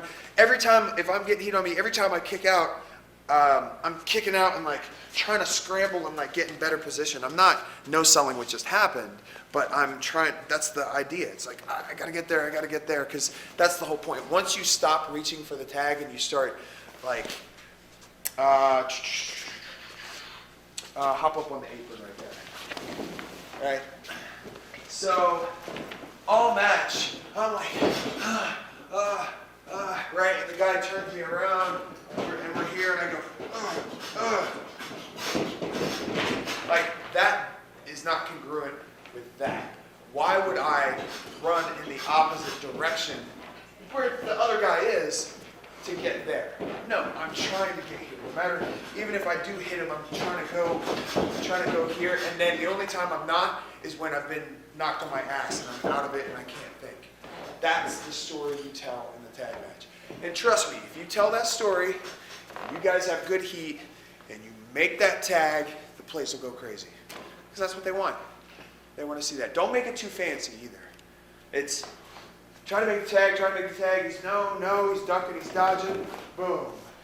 When you do, just here, boom, you do this big move, and you reach up for the tag, it's like, okay. And then I was telling you about like emotional release, right? They're building this up and they're building this up, and you do a big crazy move, yeah, tag, and then what he does doesn't look impressive because what you just done. Now, you can get away with that if you've got like a John Cena or something like that, and he's already over. When you're over, you can really do no wrong, and then you can kind of play around and make shit up. But it's okay for John Cena to hit the AA on somebody and then go back to selling, because the people paid to see him. They paid to see that. Then what's going to happen? The guy's going to tag out, and then they're going to come in and try to stop the tag, and then he's going to tag in Rey Mysterio. Rey Mysterio is going to come in and hit all this signature stuff, and that's what they paid to see. We're not those guys. We don't have that relationship with our fans, so you can't expect them to just like go crazy on something, and then 30 seconds later go crazy on a bump and feed, right? So you kind of work against yourself if you make your own comeback. There's a time and place, obviously, but more often than not, it's the story. Tag, make the tag. Also, like pay very strong attention to the referee, just like I was saying earlier. Don't bury the referee. Because if you take away his legitimacy, you're just going to hurt yourself. And also, if the fans are bitching at the referee, what are they not doing? They're not giving you heat. You don't want the referee to have heat, right? Because what's going to happen? Is the ref going to take the comeback? I mean, maybe. But yeah, it's just keep it simple when it comes to that. Other tag stuff. I mean, I guess that's just the gist of it. And also, when you do like a hot tag or something like that, that's your big moment. A lot of times, people go too long after that, and it's okay if it's a semi-main event or a main event to kind of carry things, but it has to kick into the next level. If you do a hot tag and then he hits a move. Sometimes you lose the people if they're not into it as much. So try to build things around that moment. What's up? If you're a heel tag team, you work heel all the time. Okay. And your scenario is more towards like the face is trying to get the hot tag. What if you're the heel? Like, what's the best way to stop that from happening? What's the best way to stop him? Stop him from getting a hot tag. Like, different scenario. Man, there's there's a couple ways to play it. There's like the way of like, if he's, you know, you just got him by his leg and he's beat half to death and he's reaching and you're holding on to him. He's not going anywhere. You know what I mean? Then he starts kicking you, and you're, now it looks like he's going to make it, and then next thing you know, boom, put him back in the dirt. Then you need to try to stay between him and his partner, right? You can't be, you know, like beating him up here, because if you hit him and he just back rolls, he's going to make the tag. It's just, you got to, you know, try to maneuver yourself in between him so that when you do get a shot and you move out of the way, now he's got a clear path, and as he makes it, that's when you cut him back off. So that's that. Help tell that story. And don't let him get too close. You let him get too close too soon, you know, what does it really mean? You kind of build to it. Work. He's almost there, and then put him in the ground, and then somehow he manages to climb his way out and make the tag. Just like he said earlier, cutting off the ring, keeping him in your corner. There is, hop in here for a second.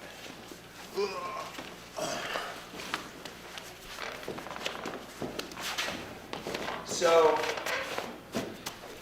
there's a thing where if like I have him and I tag the guy, I'll push him back into the corner, and then we'll kind of like double team him here. You see that all the time, but like he really has like nowhere to sell. He's just kind of like here. Now I'm holding it here. This guy's like having trouble getting in the ring because there's, you know, you're so crowded. I'll tag the guy and help open here. So that way you've got room to get in the ring, you've got room to do stuff, he's got room to sell, and you're not like crammed on top of him. There's a time and a place to get a guy down and kick the shit out of him and put him in the bottom right there, but it's just better to open him up so that you can catch him with something. You'll see a lot of that. Next time you watch a tag match and you see that, you'll go like, yeah, he, you know, they didn't have any room. How many times have you seen like, also, like, you tag the guy, like, here, be there real quick. So, like, just come in just the way you got it. You know what I mean? Like, it just looks silly, right? So, so if he's there, boom, I'll tag him. Right, it's just something very, very, very minor. Let's see, what other, I've got a couple. Also, what's some other bullshit? Okay, here's one, right? This is just all matches. This isn't just tag matches, but like, you're here, hey, come on. Two things can happen, right? They can clap for you, or they can look at you like a jerk off, right? Do you want to take that risk, right? So, an easy way to kind of get something going instead of like pandering to them, hey, cheer for me, you know, because this is pro wrestling, and if you cheer for me, we'll make a comeback. Like, you see what I mean? Like, that kind of takes them out of it. Like, come on, no, come where, you know? No, do something. No, don't tell me to do something. Like, make me do something, right? So, if the guy's, you know, kind of getting his ass kicked, and like, I want people to kind of get into it, I'm gonna walk down and I'm gonna say, hey, get the fuck up. What's wrong with you? Come on. You know, and that's something like, hey, look at me. Like, you know, if your friend is kind of legitimately knocked out, you're trying to get his attention. It's a subconscious thing. It's not, come on, clap. And then like, we've all done it before where you try to get a clap started and it doesn't. And then you're just like, it's so deflating. Why put yourself through that, you know? We've all made a comeback and we've said, come on, and then nothing. Why put yourself through that, right? So try to make it organic. If it's not organic, they're going to see right through it. Especially the smaller the crowd is, they're going to be assholes more, you know? Like, they're going to look for that stuff. So don't let yourself be in that position to kind of get screwed over.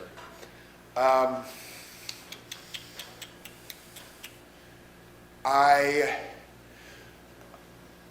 don't like when the illegal babyface gets in and gets his hands on the heel, because I think that hurts the comeback. Now, granted, there's an exception. If he takes like a nasty double team move or something, go in and break it up. That makes sense. But like if they're cheating and then you get in the ring and you hit them, you just take the wind out of your sails. You're building to this like hot tag right there. That's what you're building to. And if you give them anything kind of remotely close to that, you're gonna hurt your reaction. Don't get in the ring too much. Like babyface is like trying to stay active. Like you don't want to just keep getting in the ring. Like it's just kind of silly. If you're a heel, you maybe want to like hit the guy off the apron. If you're gonna do that, just do it once. Don't do it unless you're going to tell a story. Unless you're going to tell a story where you knock him off, and then you go to knock him off, he jumps down, oh shit, whatever, go through the legs, there's the tag, boom. That's a story. But as opposed to just knocking him off because it's just, if it doesn't go anywhere, it's worthless. And it's just kind of repetitive. What else? This is a really silly tag thing, but like, if I'm the babyface, or if babyface heel, whatever, if I'm reaching for the tag and I don't want to be tagged, my hand will be down, right? Because sometimes you're in a match where nothing's called, and you're like, reaching for the tag. But sometimes if you're like this, and like the guy's not paying attention, he actually lets the guy tag, then it's like, and then you're like, yeah, I meant to get tagged. And then you're coming in, and you're like, it just makes an awkward moment. So that's just a really, really minor thing that it's not important, but it's just something I do. Yeah, I'm sure more and more stuff will come to me as the night goes on. So. Your interaction between the tag team later that night. One tag team does a double down for the hot tag. Would you do an escape? Just some forms of an escape. So yeah. Yeah, and that's very important. If you are in a tag team and there are multiple tag matches, you need to find out what their cutoff is. You need to know what their go home is, because you want to tell a different story. You got different characters. You don't want to tell the same story with different characters because it's just, if they've seen it, they've seen it. So that goes across the board. You can't sit and watch the entire show. You can, but it's not always feasible. But it's a good idea to, one, know your peers, know who you're on the show with, have a general idea of what they do. And then if you think you're going to do anything similar, we've got 3 or 4 hours before the show to kind of just check around, like, hey, what's whatever. And then also, it's going to happen, but don't get pissed over some bullshit like, oh, this guy did my move. Oh, this did my move. Yeah, like, we lock up, we do headlocks, we do whatever. Like, it happens, There is if somebody's like blatantly doing your stuff, like, just be like disappointed. Like, why would somebody do that? Do your own shit, right? But like, don't get mad about it. I've seen so many arguments over, that's my move, that's my taunt, that's my whatever. Like, it's silly as shit. And it's pointless, It's a conversation to have, like, hey, I do this move and it's similar to your move. Mine's a finish, yours isn't. How do you want to do this tonight? Like, one of us does it, one of us doesn't do it. Like adults, you just talk something out. It doesn't matter if you don't hit your thing. Like, it's not like it's going to make that much of a difference. And just be open-minded. Speak like adults. Don't like accuse somebody of doing something or just Oftentimes it's like, you don't even see it. It's like, yo, he just did your shit, man. And then you're like, what the fuck? Why are you doing my stuff? Who's this new kid? He's been around 2 shows and he's already doing my stuff. Like, find out first. And then like, hey, what was that? Did you do a thing like that? Okay, well, that's cool. But like, I kind of do this and like, it's my finish and whatever. Like, just have a discussion about it. And then at the end of the day, like, if your stuff's good, do it. If his stuff's better, like, who knows? Like, I never worry about any, because I do the elbow, and a lot of people are like, oh, I'm doing the elbow tonight. Is that okay? Or I won't do it. I don't care. I'll still do the elbow, and my elbow will still be my elbow. So good luck, right? It's like Jake, right? Do you think Jake Roberts gives a shit if people do his DDT? he's probably going to bitch about it, but at the same time, like, you're still Jake Roberts. You're still hitting the DDT. And, like, they could see a DDT in every match, twice every match. And then Jake's going to come out, and it's still going to get the same reaction because he's fucking Jake Roberts, and it's the DDT, right? So, like, strive to be that good that nobody can touch your shit, right? So, there's another rant. What's up? Who would you have liked to have wrestled in the 80s and 90s?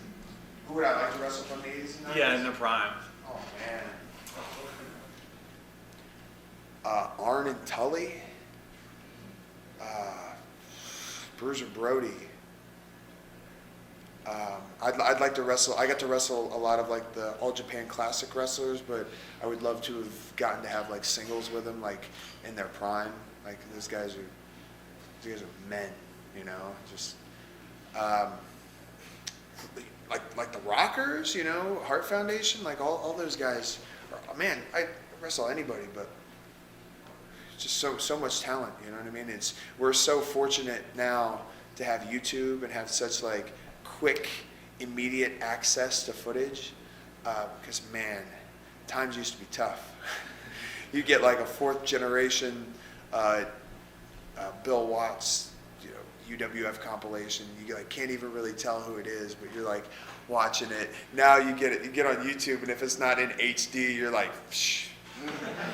Click on something else, man. I'm not watching that. So like we have the privilege to like go back and watch that stuff, and with like WWE's library, like these documentaries that they put out with the pristine footage, like it's awesome that so much of that is preserved. Like I could probably just go on and on and on because I'd really like to see how I would stack up against some of those guys. What about you? Who you want to wrestle from the 80s and 90s? You gotta have somebody. Ultimate Warrior?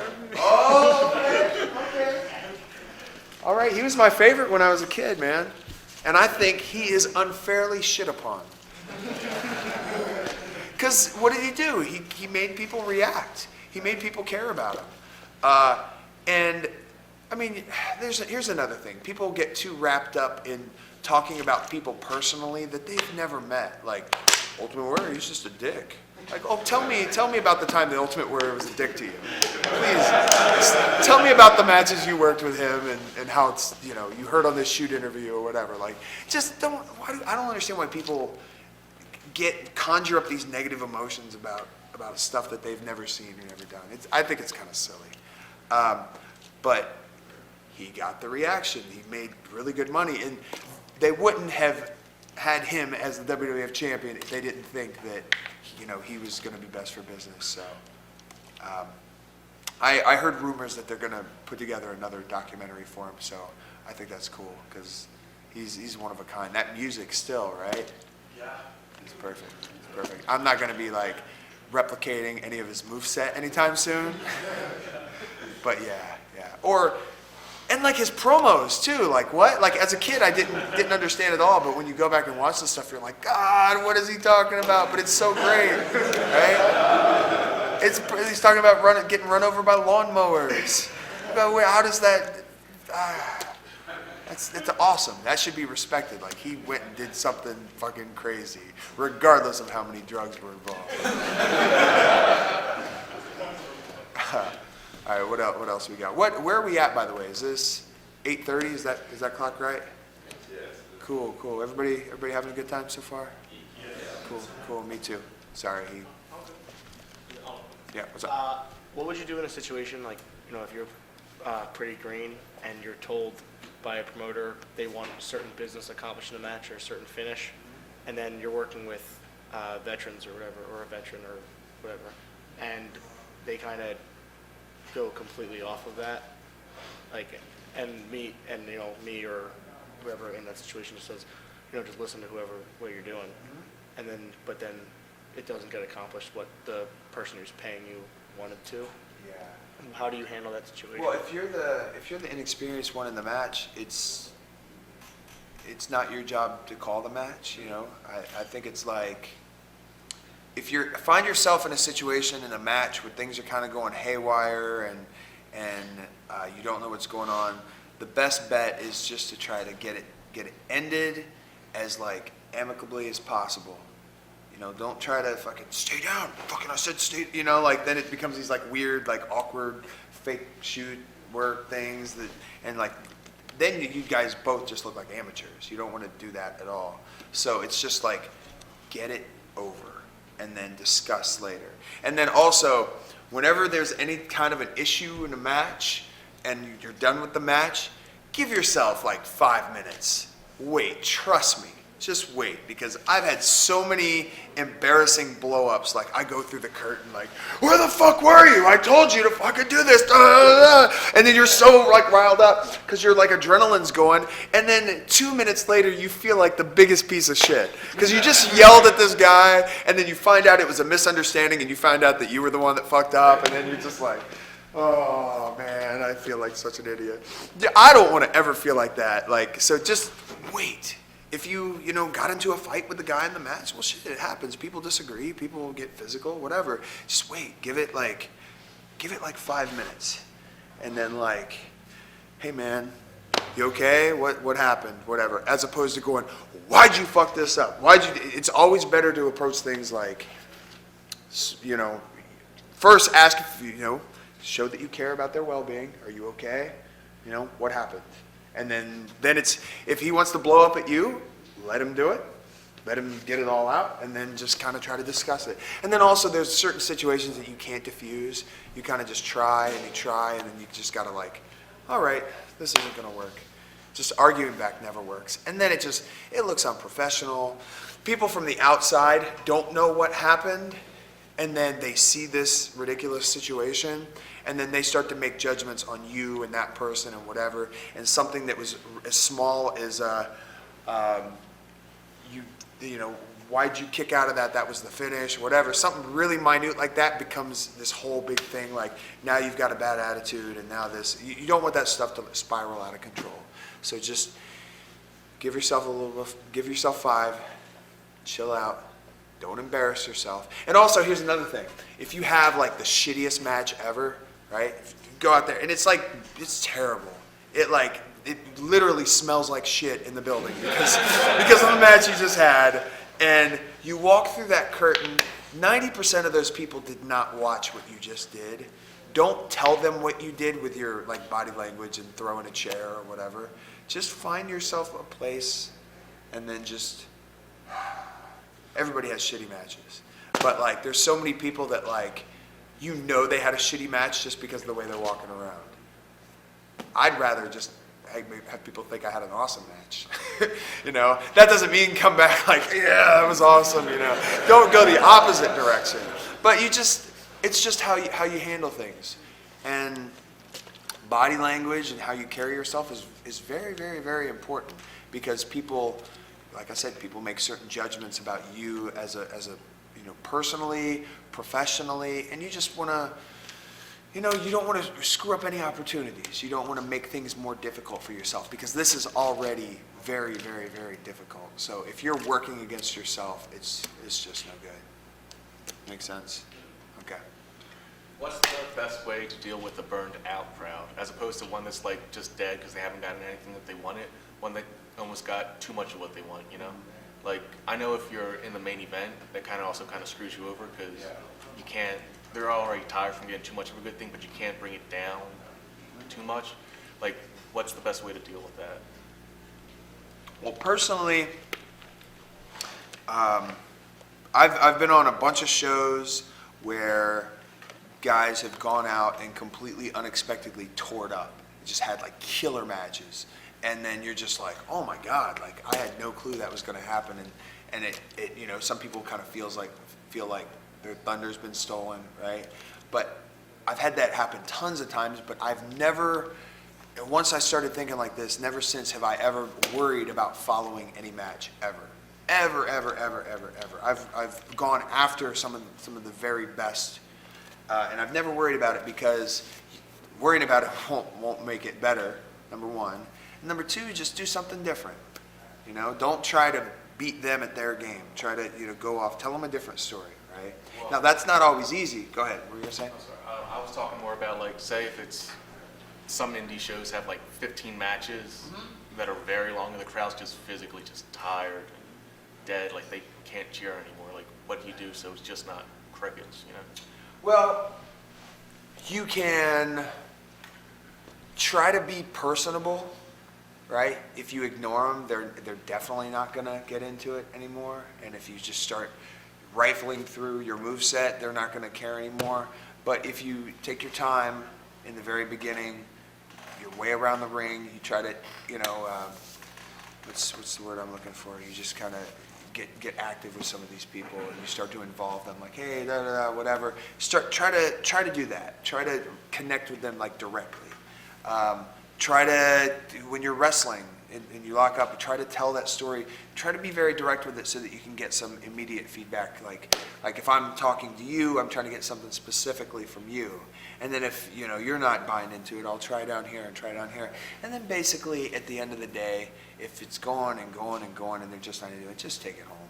Take it home and then chalk it up as a loss, and then kind of look back at it and just try to figure out like, oh, well, maybe I could have done this, maybe I could have done that, whatever. So there's definitely no foolproof way.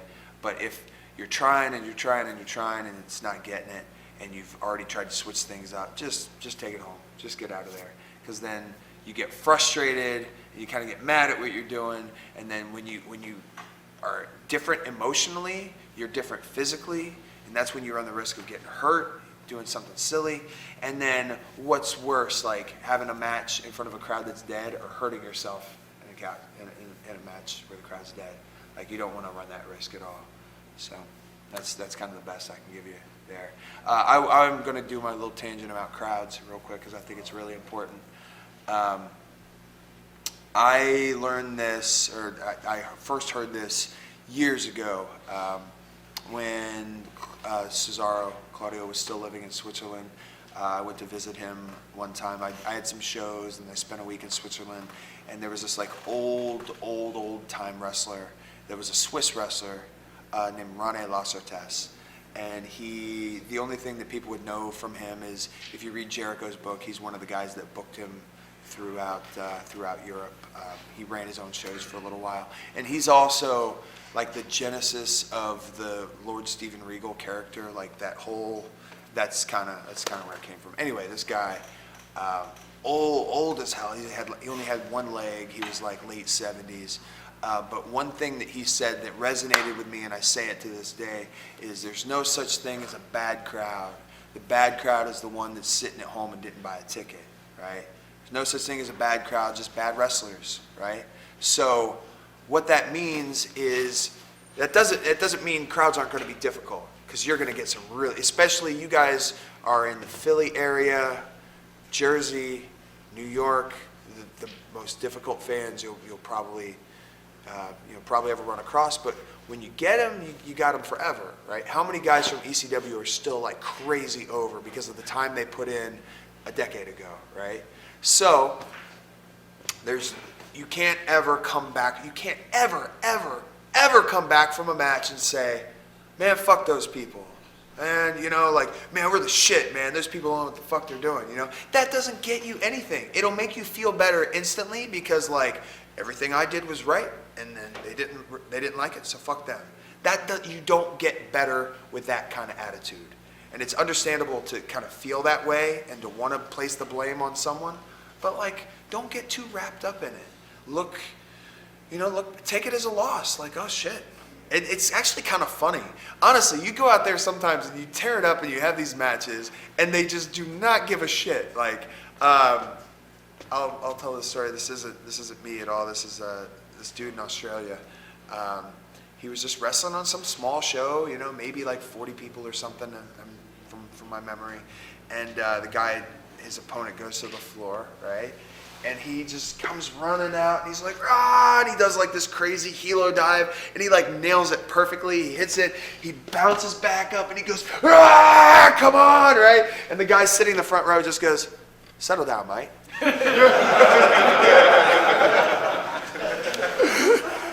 So like, you know, fucking that shit's gonna happen. You're gonna put your heart on the line, you're gonna put your body on the line, and people are gonna look at you like you're a piece of shit. It's gonna happen, right? You can't let it affect you and take it with you, right? And you can't blame them. That guy did not want to see a fucking helo dive. He did not give a shit, right? So it's not his fault, right? You know, so it's your job to find out what they want. And it's a really difficult talent to kind of cultivate that and like look at a group of people and then like, all right, I recognize these fans from that show. This will be good. Run the spot, and then it's there. Like, okay, cool. Well, now that you have them there, you can take them over here because you've got that equity with them. They like you already. They're down with what you're doing. So let me try something different and bring them over this way. Now what you did over here, these people over here didn't like it, but they like this part now. So now you kind of got like, okay, cool. I got like 2/3 of the crowd. All right. Well, what do these people want? You know what I mean? These guys are hard asses. You know, they like hard hitting stuff. So then you throw in some chops, throw in a couple shots. Next thing you know, this guy's like, oh fuck, he just punched him in the face. Now you've kind of spread it around, and you got these people, you got this person right there, and that's what you do. All right, cool. I've got these people. Now take them on a ride. Take them through here. Take them through there. Do a little something for these people. Do a little something over there, and next thing you know, you get this comeback. I'm sure you guys have felt it before, man. When you're in there and you're doing stuff and you feel the people coming with you, you like almost want to just get up and do it right away instead of waiting. But you got to, wait, let it settle in, and the people start to come with you, and you're there, and you're there, and you're there, and boom, and you feel every bit as good as they feel. Like, it's that. That's why people that have felt that rush that you get in here, that's why people keep chasing it, man. That's why people are in their 60s, doing it when they, probably should have moved to something else just because it's not good for them health-wise. They want to recapture that, And if people really care about you, you can still recapture that without doing all the physical risks, right? So it's just a game that you play, Are they tired? All right, well, you've been tired before, right? You ever been tired and then you start telling a story with a friend, and then all of a sudden you're like, oh shit, yeah, da. Next thing you know, you're like, fuck, I was tired a minute ago, and now I can't sleep. Now you're wired. Well, something happened to you to get you to that point, so it's not unfathomable to think that you can make somebody else feel that same way. It's tough. It's going to be tough. Don't beat yourself up when it doesn't happen the way you want it to. I was thinking more of like the old TPIs and everything like that. The crowds would be dead. Yeah. And like best of the best sometimes, like they just see so much stuff that they're dead, or every once in a while like a TOD, Yeah. non-death match. Yeah. That's where people just kind of want to see. Yeah, sure. Yeah. Okay. So say it's something like a tournament like that, and the people are kind of dead. You can't, if it's a tournament and that's what it's marketed as and what it's going to be sold as. You can't just take it home if they're not with it. You kind of have to follow through with what you're doing, because just like I said earlier about WWE, the audience isn't just here, the audience is there. Same thing there with DVDs. Like, people are going to be watching these DVDs forever. So even if the crowd's kind of not with it, if you're in that role and you're supposed to produce this result, like, still do your best to produce that. But if you're just at some regular show and they're tired, try to engage them a little bit, try to get them into it. And if it doesn't work, just move on to the next, do something else. It's more of an old school philosophy, kind of playing your place on the card. I've heard a couple of some of the older guys, and they always talk about an old school philosophy of playing your place on the card. Old school was like, in the first match, no one ever went past 5 minutes. No one ever did like a big top rope move or a plancha or anything like that. That was always saved for the main event. And a lot of this kind of lost because everyone's trying to have the match of the night versus tell their place. How much of you, I think, has a place now in modern day versus your role? I mean, it's a lot easier on TV because obviously there's certain stories you got to tell, but versus like you show up to a card and there's half matches or tag matches. Yeah. But you still got to kind of play your role. Like, you don't want to go too much because, say, the main event's a tag match and your tag match is worth 3 or 2, and you're like, read it right after to make sure, or something along those lines. I can see do what's best for the show. Hold your spot on the card. Do what's best for the show. And then I also see the Paul Heyman, like, everybody, I want you all to try to steal the show, right? I can see where both of those would come in handy, right? And to me, that's more of like a house show and a pay-per-view, right? And there are also moments where you need to know what your boss wants you to do. You need to know what he wants to accomplish, right? So like, if CZW has these stars, these are the guys that are established, right? And these are the guys that are kind of on the cusp, okay? Well, this show, we're gonna put our, put our push behind this guy. This is the guy that's gonna come out of the pack this show and really tear it up. So this is what we're focusing on, because if he gets pushed up, he's gonna be here, and that's one more person that can main event with everybody. It's better for the company, right? But if somebody in another match goes ahead and tears it up so much that he overshadows that, and this is a guy that's like not booked in anything long term, and do you see how it would work against trying to create another main eventer, right? So that's the kind of stuff that you run the risk of. Now that's not a foolproof thing. Maybe this guy in the opener tears it up, and shit, he's like Sexy Eddie or something. Like his first time, like, oh my God, this guy's crazy. We got to have him back, right? He wasn't. Maybe he wasn't supposed to do that, but he found a way to. All right, maybe he didn't find a way. Maybe he just got. Maybe he got cut open and bled like a maniac and drank his own blood. But maybe there's an opening match guy that does something that catches people's eyes. Now, there's a difference between doing something that like makes people go, oh shit, who is that guy? And then going out there and having, your WrestleMania main event, number 3, where the rest of the card kind of suffers, right? So it's a fine line, and at the end of the day, you have to do what your boss wants you to do, right? If you want to throw in a little bit of your own flair and like, I think this spot, if we do this, man, I think we'll really tear it up, right? Sometimes that's cool, right? Sometimes, yay, hell yeah, good job. And then sometimes like, what are you doing? You're killing the fucking town, Like, you have to play it by ear.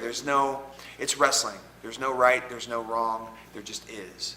So I would say more often than not, fall back into the player spot on the card, but at the same time, you need to have faith in yourself that you can turn it up and fucking tear it up at a moment's notice, and then like, all right, and then you maybe even feel it in the ring, like, oh man, let's go just a little bit longer or whatever. Just not anything too crazy, but you just have to know, and you have to have that in you to go, this is the time. This is when we go.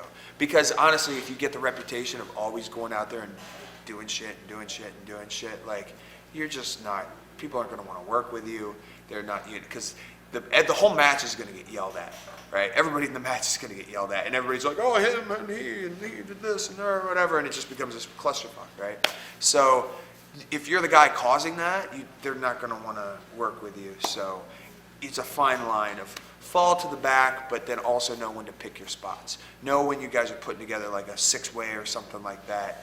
Know that you can put your spot here, and it's going to tear it up, right? Don't put your spot here and here and here and here and here and here and tear it up, but just, you know what I'm saying?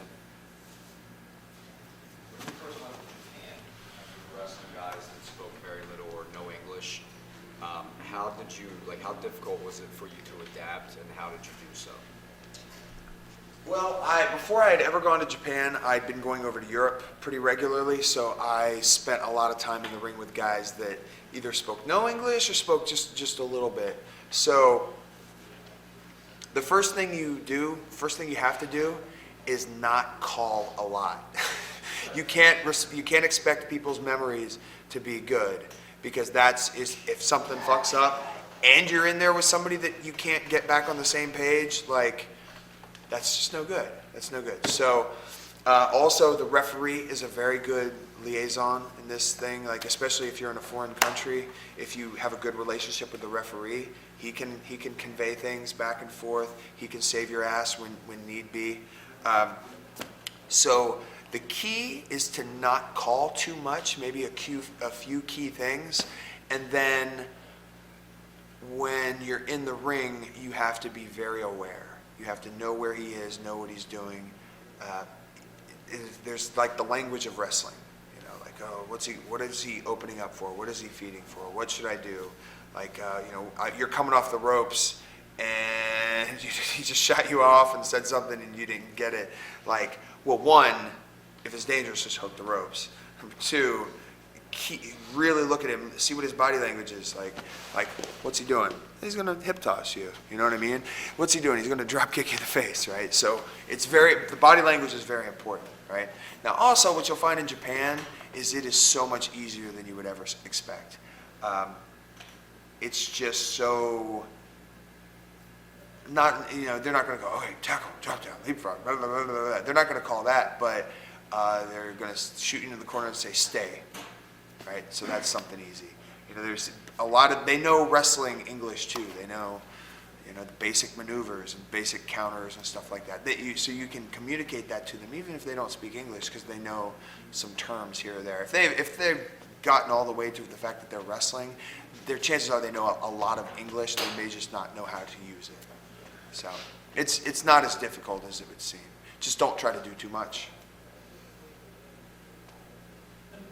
Would you like to see changed in WWE, and would you like to see changed in the Indies?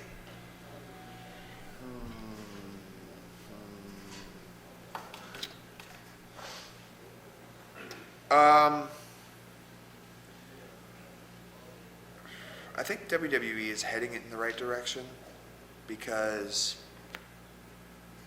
they've put the people that have gone up in the last year and a half or so, they've put a lot of emphasis behind and have really, you look at the Shield, right? The Shield are bona fide superstars there.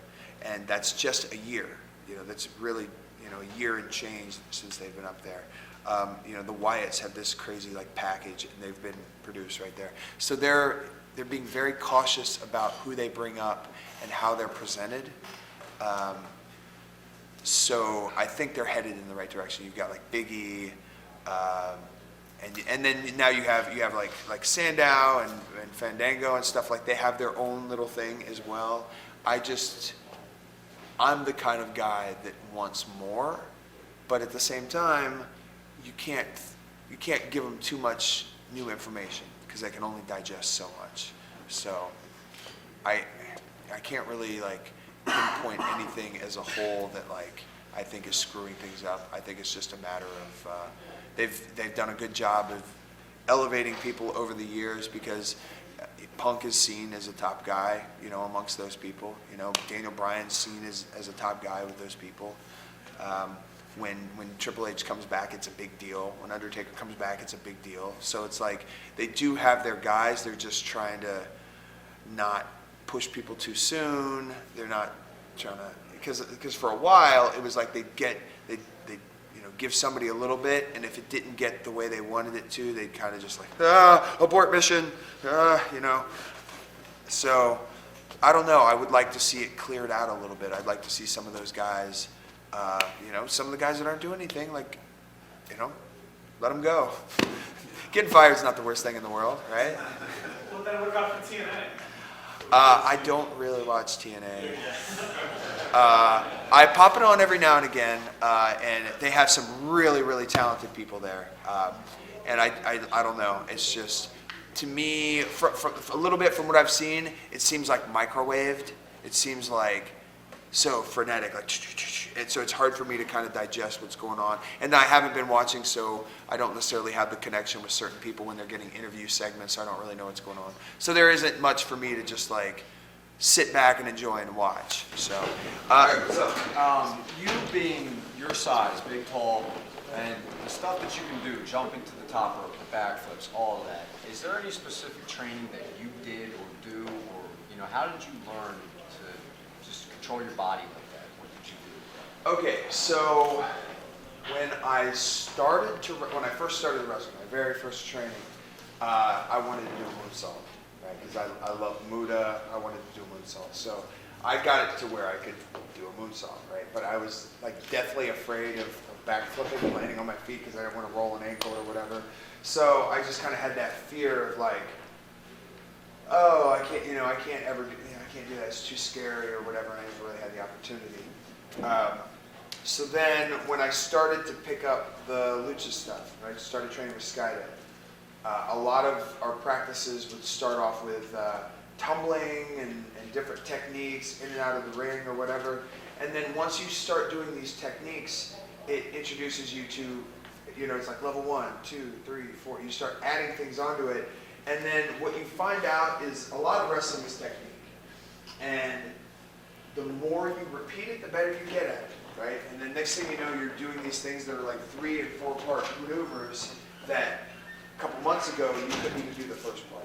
That's the same way with tumbling and high flying and using the ropes or whatever. You're going to bust your ass a couple times, but if you keep at it, eventually you start picking things up. And then when you do that, it tells you subconsciously, keep at it, you'll get it. You'll get the next thing. I always do different little kip-ups and little ring exits and stuff in my seminars. And more often than not, half the class when I'm doing this is just like, why are we doing this? Like, whatever. They're embarrassed. They don't want to try kip up and fall down, or they don't want to flip out of the ring and hurt themselves, right? That's like the initial fear. But what I show them is I break it down bit by bit, technique by technique, and show them that some of these things that look crazy are really hard. Like, it's just, if you know part A, part B, part C, you can put it all together and it looks nice. That's what a lot of wrestling is. It's just a lot of these, just sleight of hand. You do this, you do this, you do this, or whatever, you blow someone's mind. But in actuality, all you did was just 3 different techniques and you strung them together. And you've done it so much that it looks seamless. Okay, same with like backflips. I eventually just got a crash pad and started trying. And then with like Skyda, he would have us do drills, and then you end up doing a backflip out of something. So it's like terrifying, but if you keep practicing it, you keep trying it, you get your muscle memory down, and then you can try things like that. Just like with kip-ups, right? You do not need to know how to kip up to have a good match or to be a good wrestler. These are just little tricks. And what I find is when you try these tricks and you get them down and you start doing them good, you get that confidence underneath you that's kind of like, yeah, I can do that, right? You may never ever do it. It may never be the right time. That may not be your character. But if you know that you can do it, it just gives you that extra little thing that, oh, I can do that. Yeah, that means I can do this. That means I can do this. And it helps you across the board. So that's why I put a little focus on that kind of stuff. End of the day, you can't get it. Who cares? You try. Try it's super, super, super important. What else we got? And for wind and conditioning, like what's the best? Like what are your techniques? Like, well, there isn't anything that can replicate what we do here, but what we do here. You can go run 18 miles. Okay, that's fine. But the rigors of this are just completely different.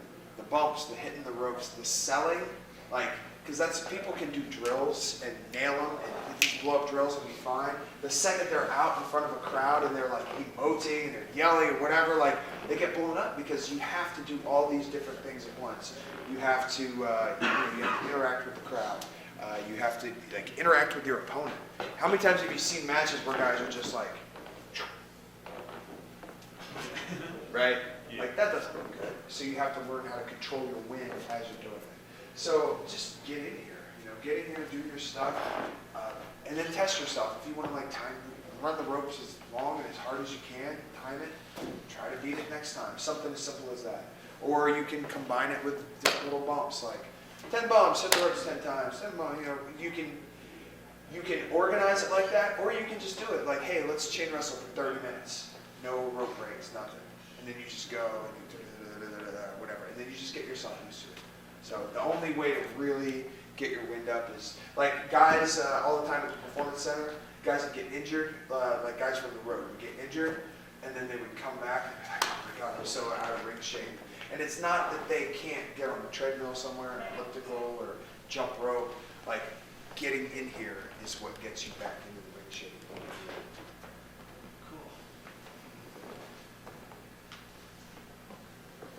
Would you say the key to being successful in chain wrestling is always knowing the counter to every hold and knowing where you're at all times? And also another question would be, how did you develop your extensive ability to chain wrestling?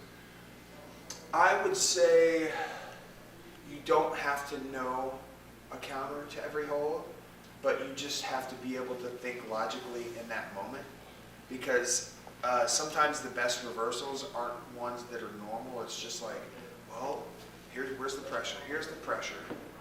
What can I do? And then like, you grab something, you twist something, and then just some kind of magic happens. You end up getting out of it in a way that you wouldn't. It's like organic, right? So what I initially did is I wrote down every reversal I could ever think of for wrist locks, for hammer locks, head locks, waist locks, whatever. Like and I don't mean like, the way I would write it down is like, you know, you go under the arm and you grab a wrist lock, right?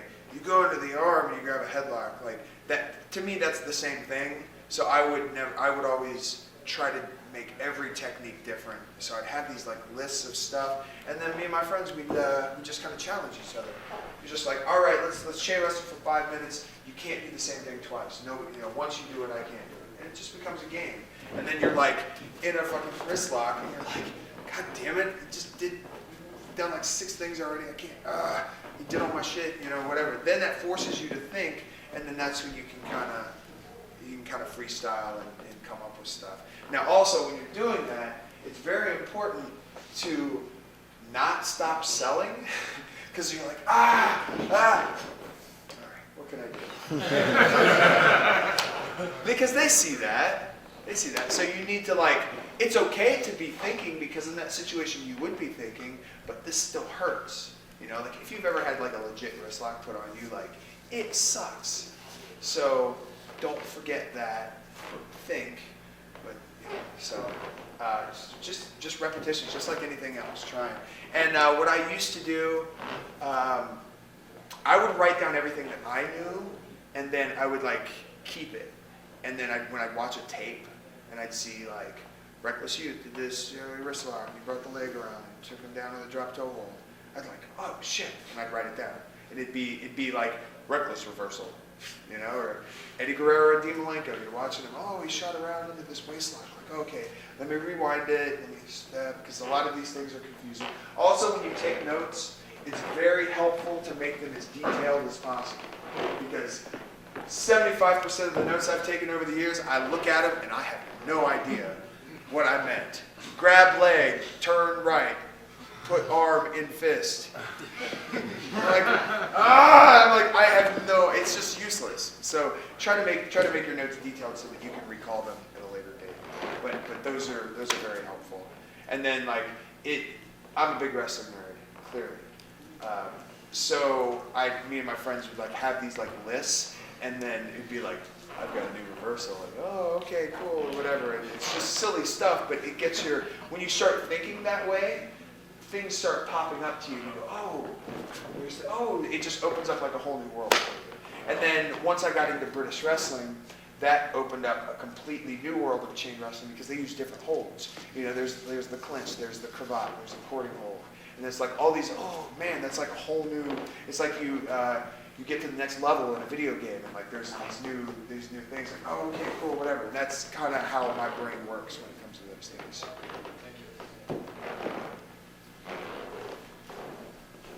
My strikes, personally, especially my punches, they suck terribly. What's one way do you think would be, like, how did you develop like such, because you're known for having really good strikes, you know, so what's one way that helped you, whether you're with somebody else or something you do by yourself, just something that helps you develop it, or a certain technique or something? Well, I mean, there's always the old punching a wall thing, where like you want to get a punch so good that you can throw a full force punch at the wall and not kill the wall and not kill your hand, right? So there's things like that. You can get like a dummy, you know, one of those dummies, you kind of work with your punches. But it's just like anything else as far as getting repetition in, and also, you know, how many different types of punches are there in wrestling? God, I don't know. There's hundreds. You know, everybody's got there's the Bobby Eaton. You know what I mean? There's the Billy Gunn. You know, everybody's got their own kind of punch. So it helps to kind of watch and see what people do, and then try to replicate that on your own. And then if it's not working, try a different method. Try something else. Try left hand. You know, try overhand. Try under. Now, when you're doing these in matches, a lot of times people throw strikes like this, you know, and then next thing you know, the guy hit like 6 times, and none of them look good, none of them were sold, and the guy's already shot off to the ropes into the next spot, right?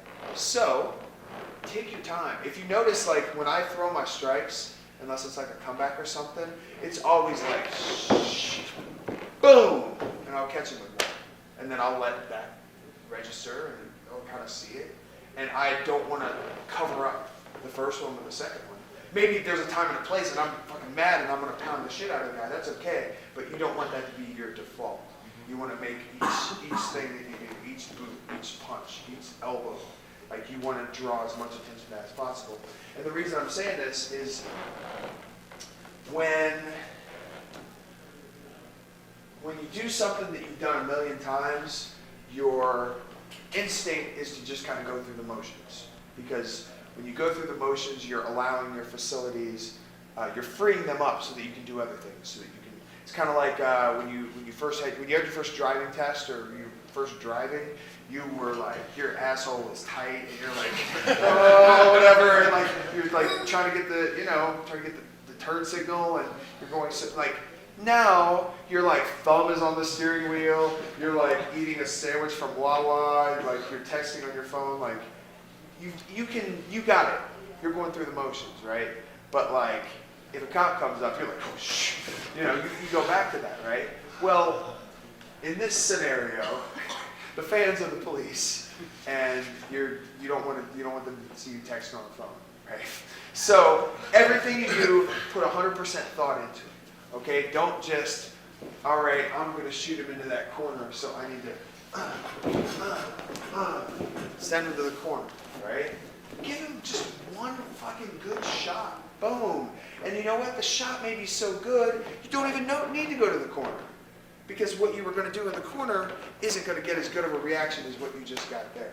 I've had things like that before where something just comes off way better than you thought it would. Things often come off way worse than you thought they would, but sometimes you'll strike gold and like, boom.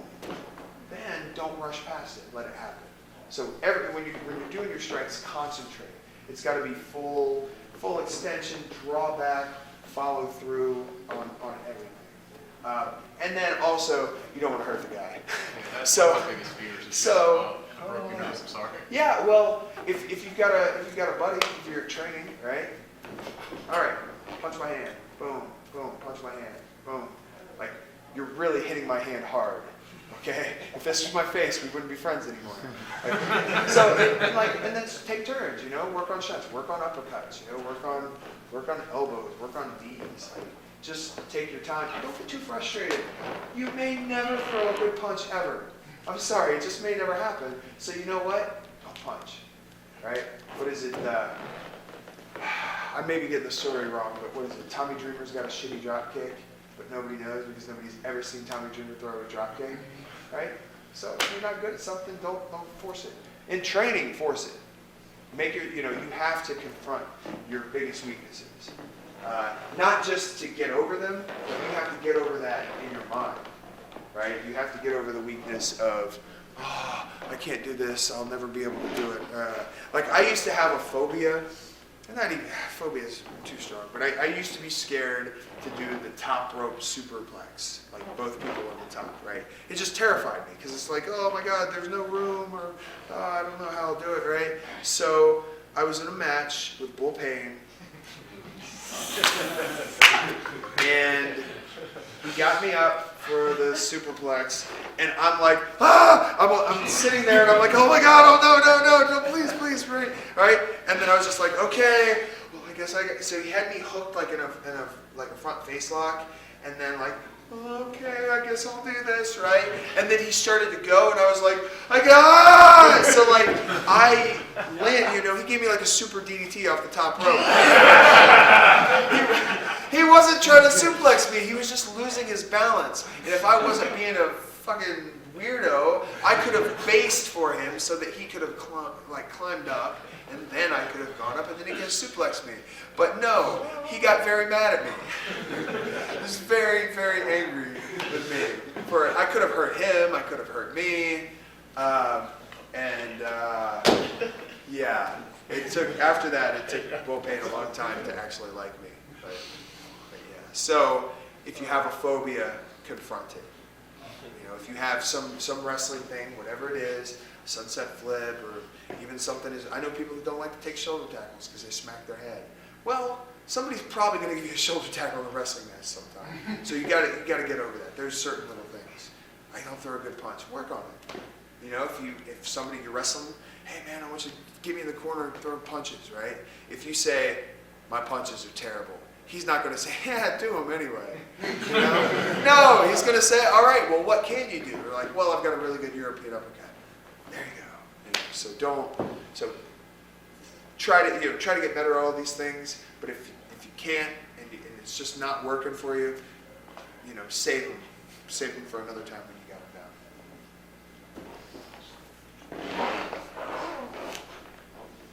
I got another one. Sure. Why do you think the UFC is popular, more popular than wrestling these days?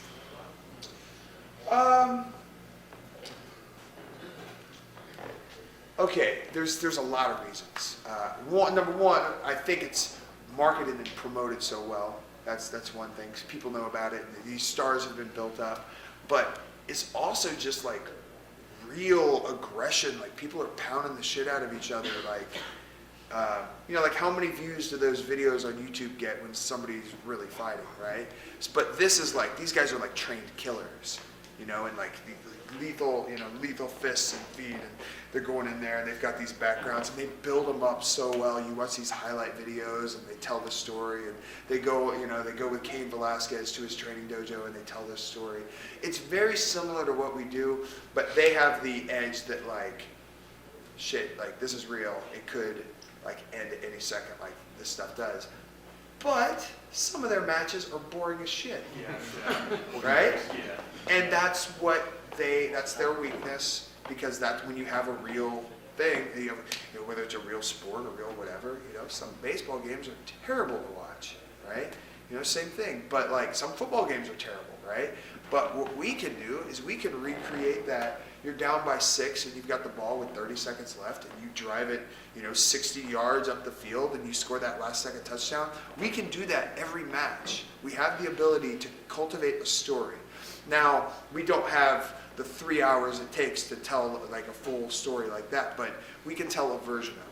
So UFC is still going to get that crowd of people that just want to see people get destroyed, and they like that element. And now, because they've been watching it so long, there's GSP and there's Junior Dos Santos and these guys that people really care about. So they're gonna have that for a while. But at the end of the day, we can still manipulate our matches any way we want them. We can tell that same story. We can get people to care about us the same way, but we just have to stick to it. You just have to keep up, because it's frustrating. And if there are no stars, not that many people are going to come. Only niche people are going to come. So you got to create stars, and it takes time. It's hard, and it's kind of like with everybody getting signed up from the Indies, from the WWE for the last couple of years. It's created kind of a gap between them and what's left on the Indies, and the guys that are, not all of them, but some of the guys that are at the top of the cards are awesome, but they aren't seen in the same light. Like you compare, take a half dozen of today's guys and put them up against CM Punk and Samoa Joe and Christopher Daniels and AJ Styles and whatever, and you just go, these guys are good, but that doesn't mean, there was a time and a place when nobody knew who Samoa Joe was. There was a time and a place when American Dragon wore a mask that stuck out like this, right?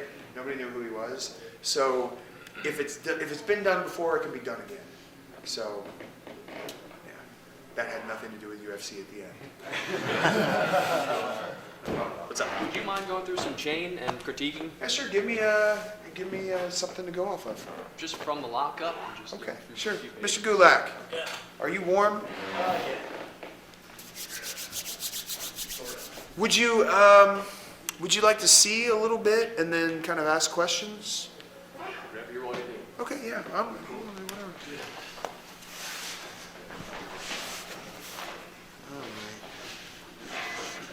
All right.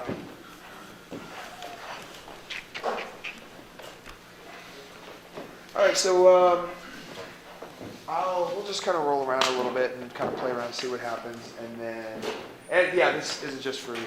I'm not anybody. We're just gonna roll around a little bit, and if you see anything, like, give us a timer. Somebody give us like a 5-minute thing, and when 5 minutes is up, if you guys have any little things that you were curious about or whatever, just keep it in mind, and we'll discuss and we'll go through some stuff. Sound good? Yeah. Yep, let's go. Been in the car all day.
Yes. Yeah.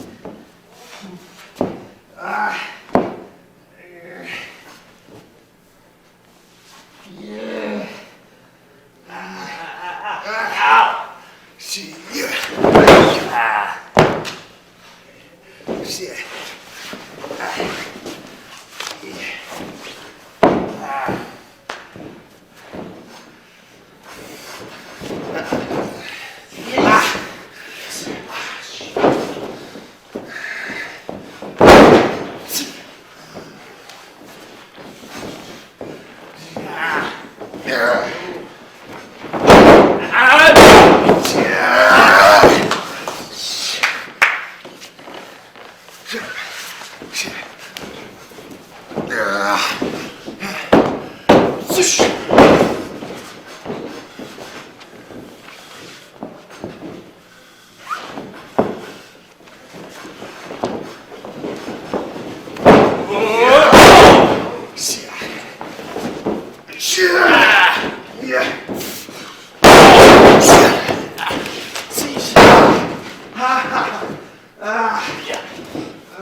No, no, shoulders not down, homie.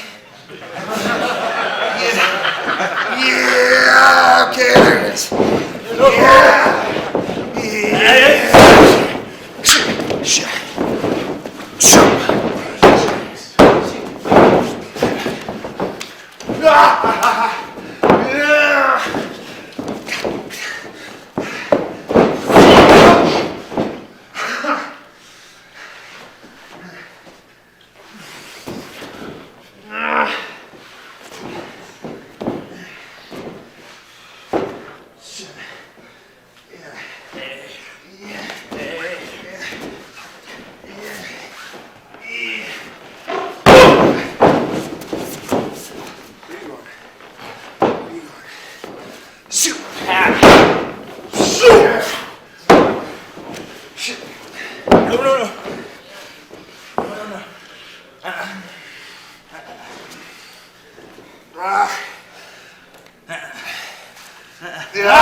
Oh shit.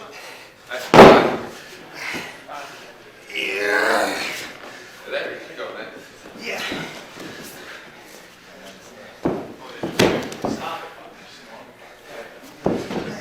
That's fine.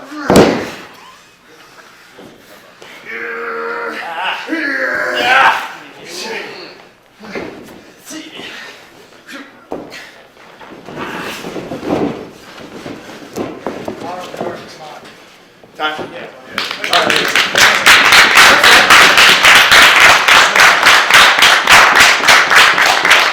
Not bad for such a chilly environment.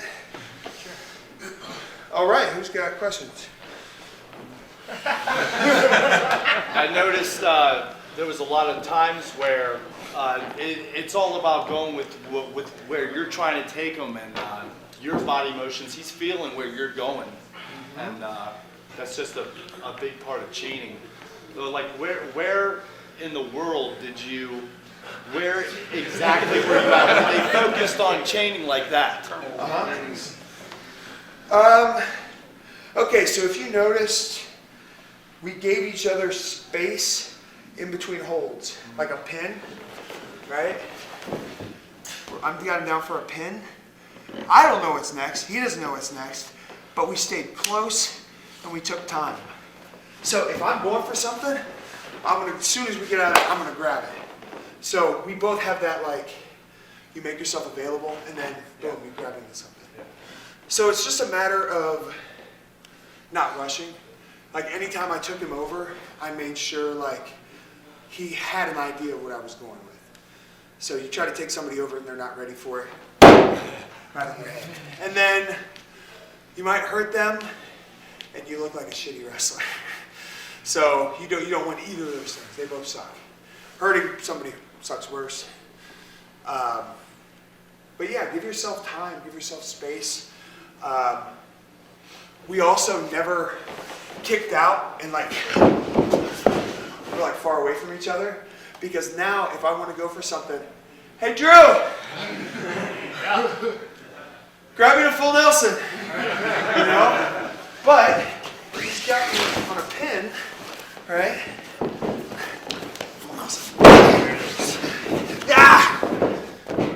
There we go. And that's calling something when they're not expecting it, as opposed to you're up against the ropes, right? Right? Right? Down here, like, cover you.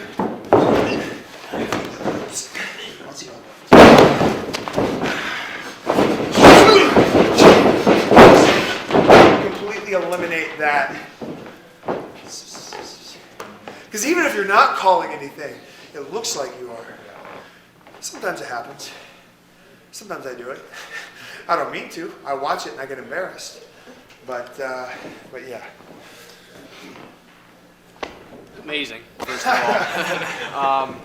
You did some amazing reversals. There was one in particular I saw with a wrist lock that you ended up giving him a drop toe hold. You spun out into it. Okay. But I was hoping what could help me is if I could actually get in with you and learn through my own mistakes and find my weaknesses, if that's something you want to sure. do. Hop on. Thank you. I think what you're talking about, though, and I'm glad he knew what I was doing, because some people will roll on this, but I came through here, and I fed my arm and my leg through, and I gave him like a little dig right there to go face first. Some people kind of, you give them that and they'll take a roll, which is a little dangerous. It still looks cool, but, so if I have him here, I'm gonna come. That's what you're talking about? Yes. Okay, cool. Yeah, that's what I'm on.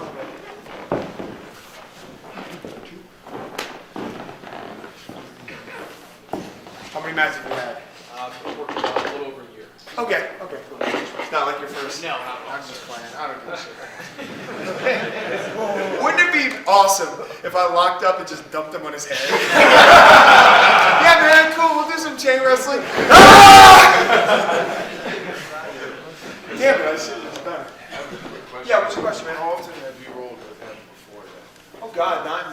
years. We had our match the other night, and we probably haven't wrestled since '07. Tag match with Danny Havoc, team manager on an NBA show, probably '07. Yeah. Holy shit. It's been a while. We really haven't wrestled that much. We had 2 matches. That's it? That 6-man with us and Quack versus you, Cannon, and Claudio in 40 minutes. Yeah, Okay. One shot.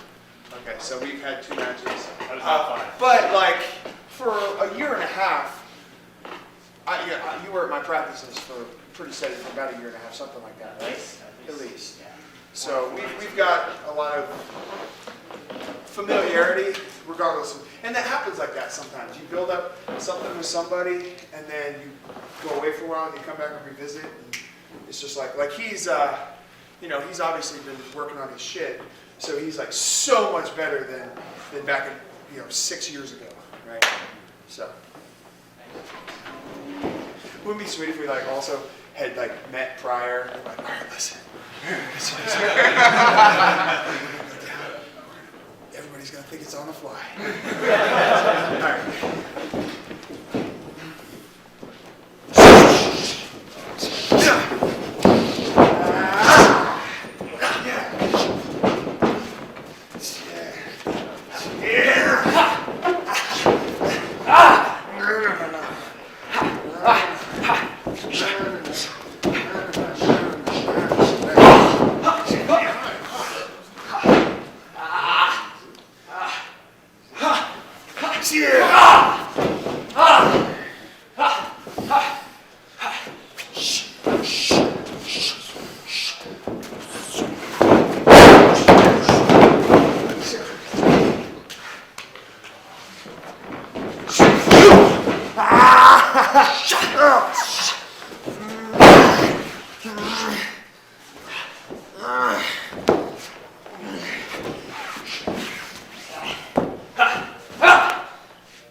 Ropes don't exist here.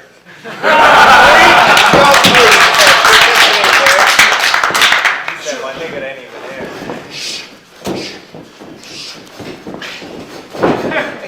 All right, all right.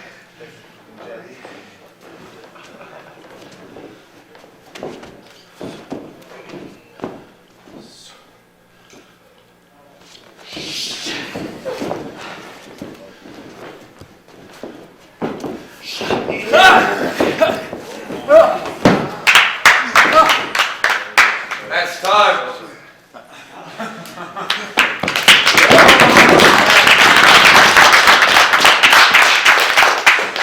Okay, a couple things. On the lockup, your head is down. Okay. If we lock up, boom, we don't want that. And very important part of chain wrestling and holds and stuff is to create the image of intensity while not maintaining the intensity. So, you're new, it's perfectly fine. Okay, you guys see this right here, right? Now feel that. It looks exactly the same. Sure. So, why not get to where I need to go, and it's easy, as opposed to like this, and now it's like, fuck, I can't, That's why it wasn't like deadly or anything, but that's why I was like, easy, calm down. Like when I had you here, your arms were like, it's okay, it's okay. Nice and easy. That, just head up on the lockup, nice and also on a lockup, you want to, like, I guess you don't have to do that. That's not what I mean. I mean, you want like a boom! Something to grab their attention because they may be eating popcorn or whatever. They see the guys in the ring. They've seen it a million times. Seen the guys circle. A good, strong lockup, not a lockup that's going to like, it's not like a double chop or any shit like that, but a good physical lockup makes somebody go, oh, it's like a collision, right? It doesn't have to feel like a collision, but it's got to look like one. So if we're going in for a lockup, I'm going, right? And we're nice and easy in here, but we look like we're about to rip each other apart. Okay? And just, you know, it was mostly just the wrist. Hammerlock was fine, and when I had your arms, you were just kind of like a little extra tight. I felt like I was throwing in some resistance to show that I wasn't allowing it. But You're you can saying I show did it. resistance without resisting. I see. Does that make sense? Yes. Right, so like you got my wrist here, right? Right? You know what I'm saying? Like, you can show it, you can convey that without actually, because we need to work together. And we need to be nice and easy and nice and loose. I wrestled a guy in England named James Mason, right? And 99% of the wrestling world has no idea who this guy is. But he's like the last throwback to the world of sport era, because he came up in that when he was like 14 years old. So I saw him on Michinoku Pro tape in like, I don't know, maybe like 2000, and he just looks like he should work at a Sheetz. You know what I mean? Like, he just looks like a normal guy. He's got a little balding patch here, but like he does these phenomenal movements, and it's incredible. And that's what turned me on to like Johnny Sane and that type of trickery, escapology type fancy mat work, right? Well, I wrestled him, and he put me in a wrist lock, and of course it looked amazing, but it felt like he was not even there, right? Now, a lot of these old timers would go like, all right, kid, you touch me out there, I'll fucking kill you, you know, nice and easy, right? But some of those old timers, their stuff looks like shit, okay? I mean, it's the truth. Like, you better not touch, and hey, right? Like, and what they're saying makes sense, but their actions are counterproductive against that, right? It's like another thing. I'm going to go on another rant here. Older guys will sit in the locker room and look at the younger guys and go, look at them going all over their fucking spots. Yeah, let's, you know, when I'm in there, we just call it in the ring, right? When you call it in the ring, it's the fucking shits, okay? So you need to figure out something with your life, because you're giving me critique, but your stuff's terrible. There is an art to calling it in the ring. It's a fucking brilliant art to it.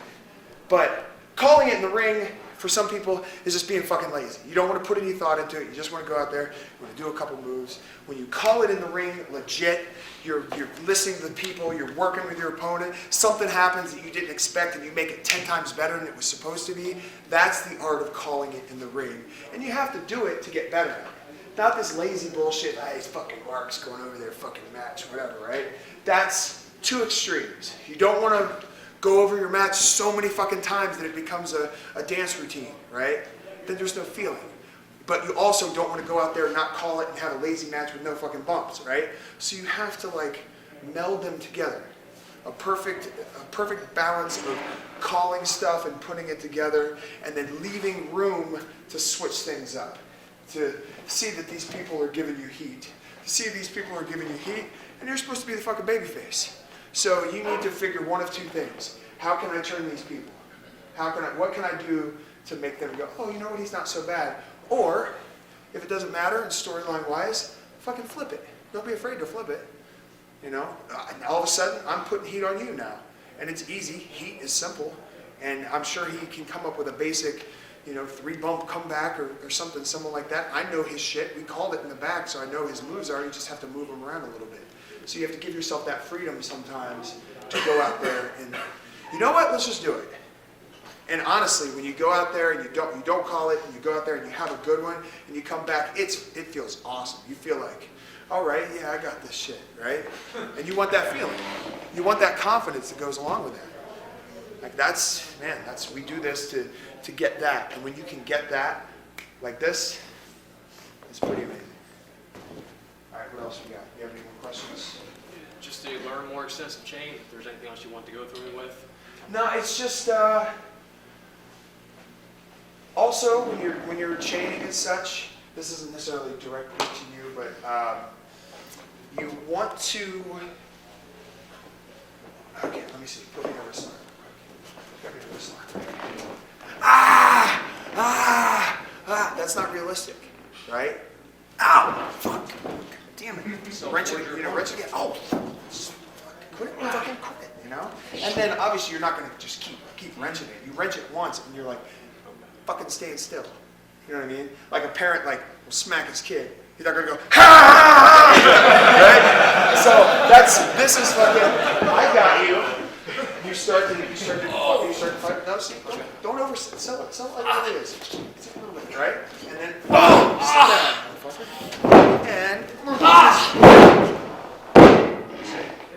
So it's just, a lot of fans clown chain wrestling because we overact it.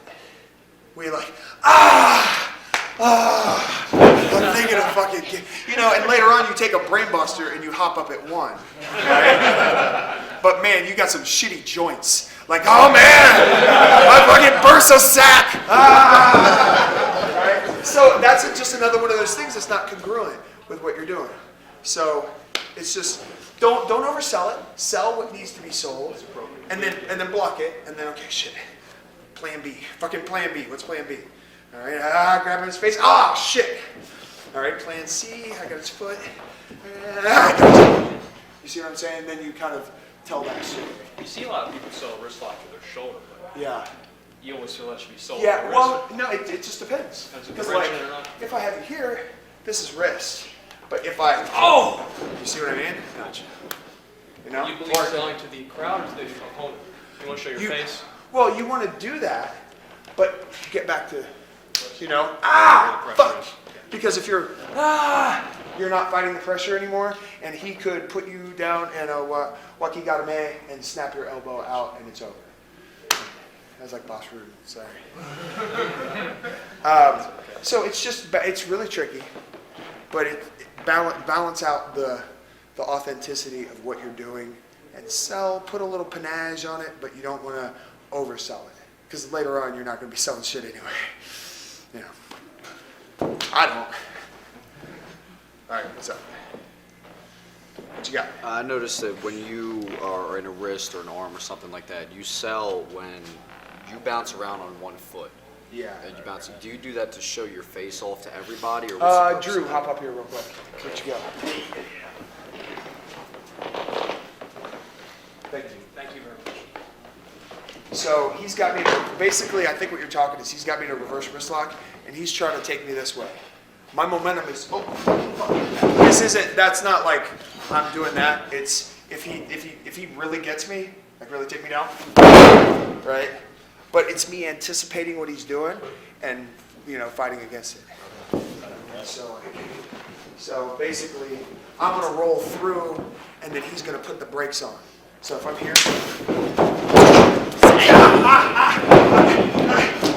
let's see now. It's just a way you kind of block it, but that's just, it shows the momentum. He's trying to take me this way. What's up?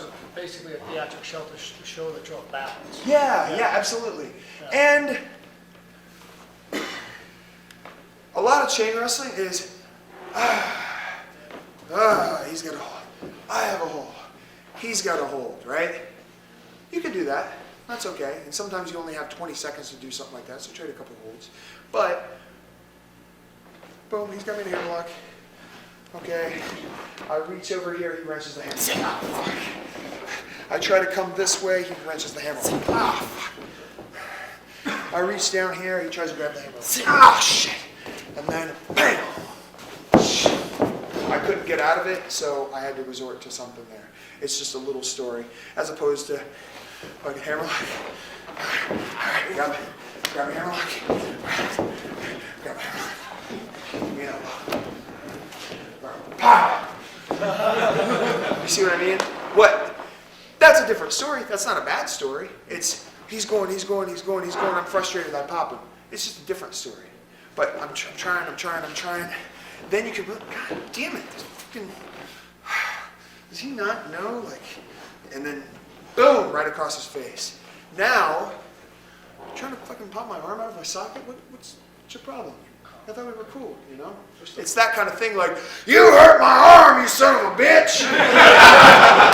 Right? There's varying levels of anger, and when we overdo things, it looks hokey, and yeah, it may reach out to a certain demographic, but our demographic now is more realism-based. Like, not UFC realism, but they can see through it. If they see through it, they're not going to care. They don't care. They're not going to buy tickets. You're not going to move up the card, etc. So You said something about realism. So does that mean that big over-the-top gimmicks or characters, or whatever you want to put it, they can't survive in today's wrestling? no, I think they definitely can. But they can be exposed very easily. So You have to believe. yeah, okay, so you have to have a crazy over-the-top gimmick. Okay, cool. People will watch that. But what happens when the bell rings? Okay, well, you have to be that character. Or, okay, first of all, we're pro wrestlers. So the underlying foundation of all this is that we know how to wrestle. There's certain gimmicks where people are like, fans or whatever they get into, and they're not really wrestlers. But the underlying foundation is that he may be this guy, he may be that guy, but they can fucking both wrestle. So if you're all character and when it comes in the ring, it's the shits, you're going to get an entrance pop. You're going to be in some backstage segments. That's it. Yeah. So he's a bad example, though, because he drew money. He drew a lot of fucking money. But I understand what you mean by that. So you have to know the character in and out, how he would react to everything, because what happens is when you're this character and the guy gives you a single leg takedown and you bump and you get up and you're like, right? And you're yourself for a minute, then they go, oh, he's just playing a character. So it's very tricky. It's a very fine line. But yeah, of course, over-the-top shit works all the time. What's popular on TV, like Duck Dynasty, or like 4 years ago, Jersey Shore. Like, it's so obnoxious and annoying, but people watch that shit, right? There's different little shows like that capitalize on a certain niche. Like, we can do that. We can do our own thing. Like, but you have to back it up in here. It's just that much harder if you can't back it up here. Like, okay, Boogeyman. That's an example. Boogeyman's an example. Because, holy shit, I love Boogeyman. Until the bell rang.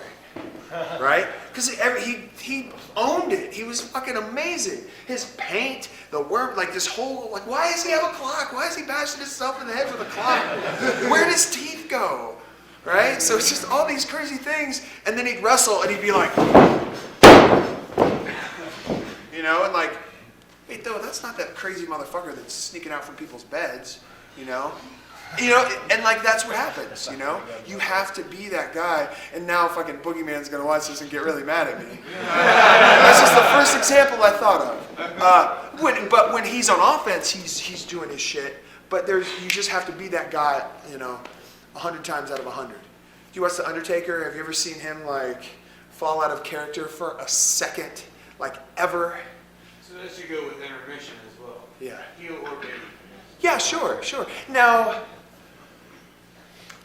I think heels, because I've done this too, I think heels sometimes get out of hand with staying in their character, and like they like antagonizing, so they like do it all the time. Like there's a time and a place. Well, I find myself that during the show, I'm all for the fans, going at them, and then as soon as I go up for intermission, kids come up, I'm like, oh, you enjoying the show, buddy? Are you having a good time? Yeah, I think that type of interaction is best saved for like after the show, going to their car, because the people like waiting after, those are the dedicated fans that are going to stay there and whatever. And, yeah, some of them are a little off, but like, I mean that in a nice way. Like they paid their ticket too. They buy their T-shirts, they whatever. They support us. But like that's when you see a kid and you've been a mean ass all night and you go, hey buddy, thanks, whatever. But like, if you do it during the show, it's like, let me think of a fucking, like you're watching Batman, right? And Bane is just fucking shit up, right? And all of a sudden, like he accidentally steps on a kid's foot. Holy shit, are you okay? I can't do a Bane voice, otherwise I would. But like, you'd just be like, well, that's out of character. Oh yeah, exactly. So yeah, that's an extreme example. But if you break that during the confines of a show, first match, the main event, like you just kind of throw people out of it. You don't want to do that. This isn't. They treat it like you know, like sports, you know, where the kids sign autograph or whatever, right? But it's not quite the same thing because you're holding up a character. But something as far as like you're walking in for a show, like you don't have to be, if you're a bad guy, you don't have to like, get the fuck out of my face, you know, like some guys really like doing that. And I've been mean to a lot of fans over the years in certain situations. Usually I reserve it for ones that are being disrespectful or invading your space in a rude way. Like usually I'll save it for that, but like I'm much more mellow now, and I'd much rather have them buy tickets for the next show and buy t-shirts at the next show and make noise during my match. So it's just there's a time and a place.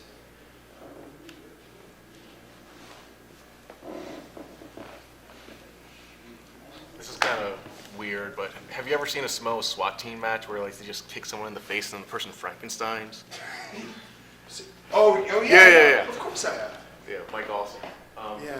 There's do you think that kind of selling like that, like very realistic selling, to where it's not as theatrical, it's more like very, very realistic? Yeah, of course, sometimes. But do you think that that would be detrimental to the person that is given the move that you're selling for, because it'll kind of make them look like they're not safe, or? No, because I think people get too wrapped up. I think fans make their own judgments anyway. Oh, he looks dangerous.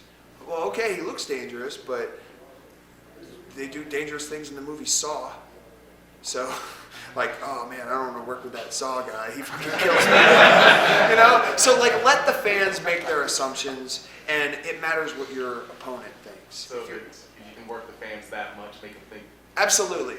Absolutely. Because if they're not going to support because they think one of the guys is unsafe, like, that's just a really weird thing. Like, I mean, because maybe they'll hate that guy, but if they, you know, and they still support the show, like, that's one thing. But, like, somebody's got to be a weird person to go, I don't think he's safe to work with, you know? Then you're just going too deep in there, and, like, I don't know. I think that kind of stuff is awesome if it's done well. You can overdo it. You can do it at the wrong time. But, like, yeah, there's sometimes when you can really do that. If you've seen some of my matches, every now and again there's something a little bit like that in there. Because what I like doing in matches is, wrestling fans have seen matches, they've seen so many matches, so many shows. They may not be able to get a pen and paper and write down what wrestling is and how matches go, but they know. They know the tag match isn't going to end until the one guy comes in and knocks the other guys around. They know that, right? So what I like to do is I like to throw a wrench in there to where my matches there's something about my matches that's a little bit different. It may end in a different spot. It may end with something that you don't expect it to. And the thing about that is it has to be done over time. Like, you have to really have some dedication and do this and do this and do this, so that you have maybe a half dozen matches that have just are different, so that when you wrestle, it reconjures up those emotions in that person. Like, oh shit. So then, you lost with a sunset flip. Now this time the guy hits you with a sunset flip in the middle of the match. And usually, sunset flip, people, he's going to kick out and then he's going to get up and he's going to clothesline the guy, right? Because that's what happens with sunset flips. So if you do something that strays from that and you actually finish with it, it kind of is like, oh, okay, he won with that. Oh, like my elbows, for instance. I do a lot of elbows. They're from this way, from this side, on top of your head, under your chin, or in your stomach. Like, I've done, and if there's a way to do an elbow, I've pretty much done it. And the reason I've done that is I want people to think that my matches can end at any time. Sometimes I accomplish that, sometimes I don't. But that's just that element that I want to throw in there. And, sometimes it's awesome. And then sometimes you got to go back to the drum. That makes sense? We are just about wrapped up, I think. Any other stuff you guys? Any burning questions? Yeah, please. What was it? You went for the test of strength, you grabbed his hand with your left hand, and then you rolled backwards and picked his ankle. Oh, okay. Yeah, can I see that? Or Yeah, can sure. you break the steps down? Yeah, sure, no problem. So let's go this way. Okay, so I'm gonna plane out to my right side so that I have something to roll on. And what I'm gonna do is I'm going to grab his foot like so. I'm gonna go here, right? So that when I roll, I come up like this, and initially I would just have the guy stay out. And I've got his foot. You can do it from. Okay. You can do it quick, or like say like he's been putting heat on me. He's looking at the crowd like this. Right, so.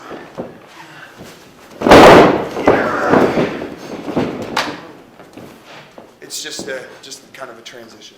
I don't know. I think maybe it's like a Malenko thing. I'm not quite sure. And your hand went this way here?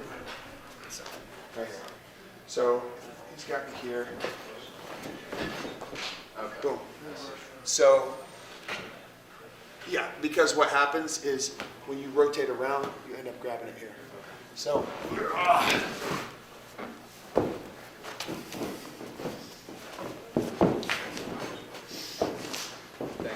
yeah, no problem.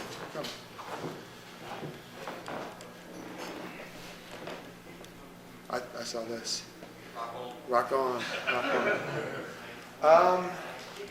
Man, you guys want any kind of closing words or anything? You guys enjoy yourselves? Yeah. Cool.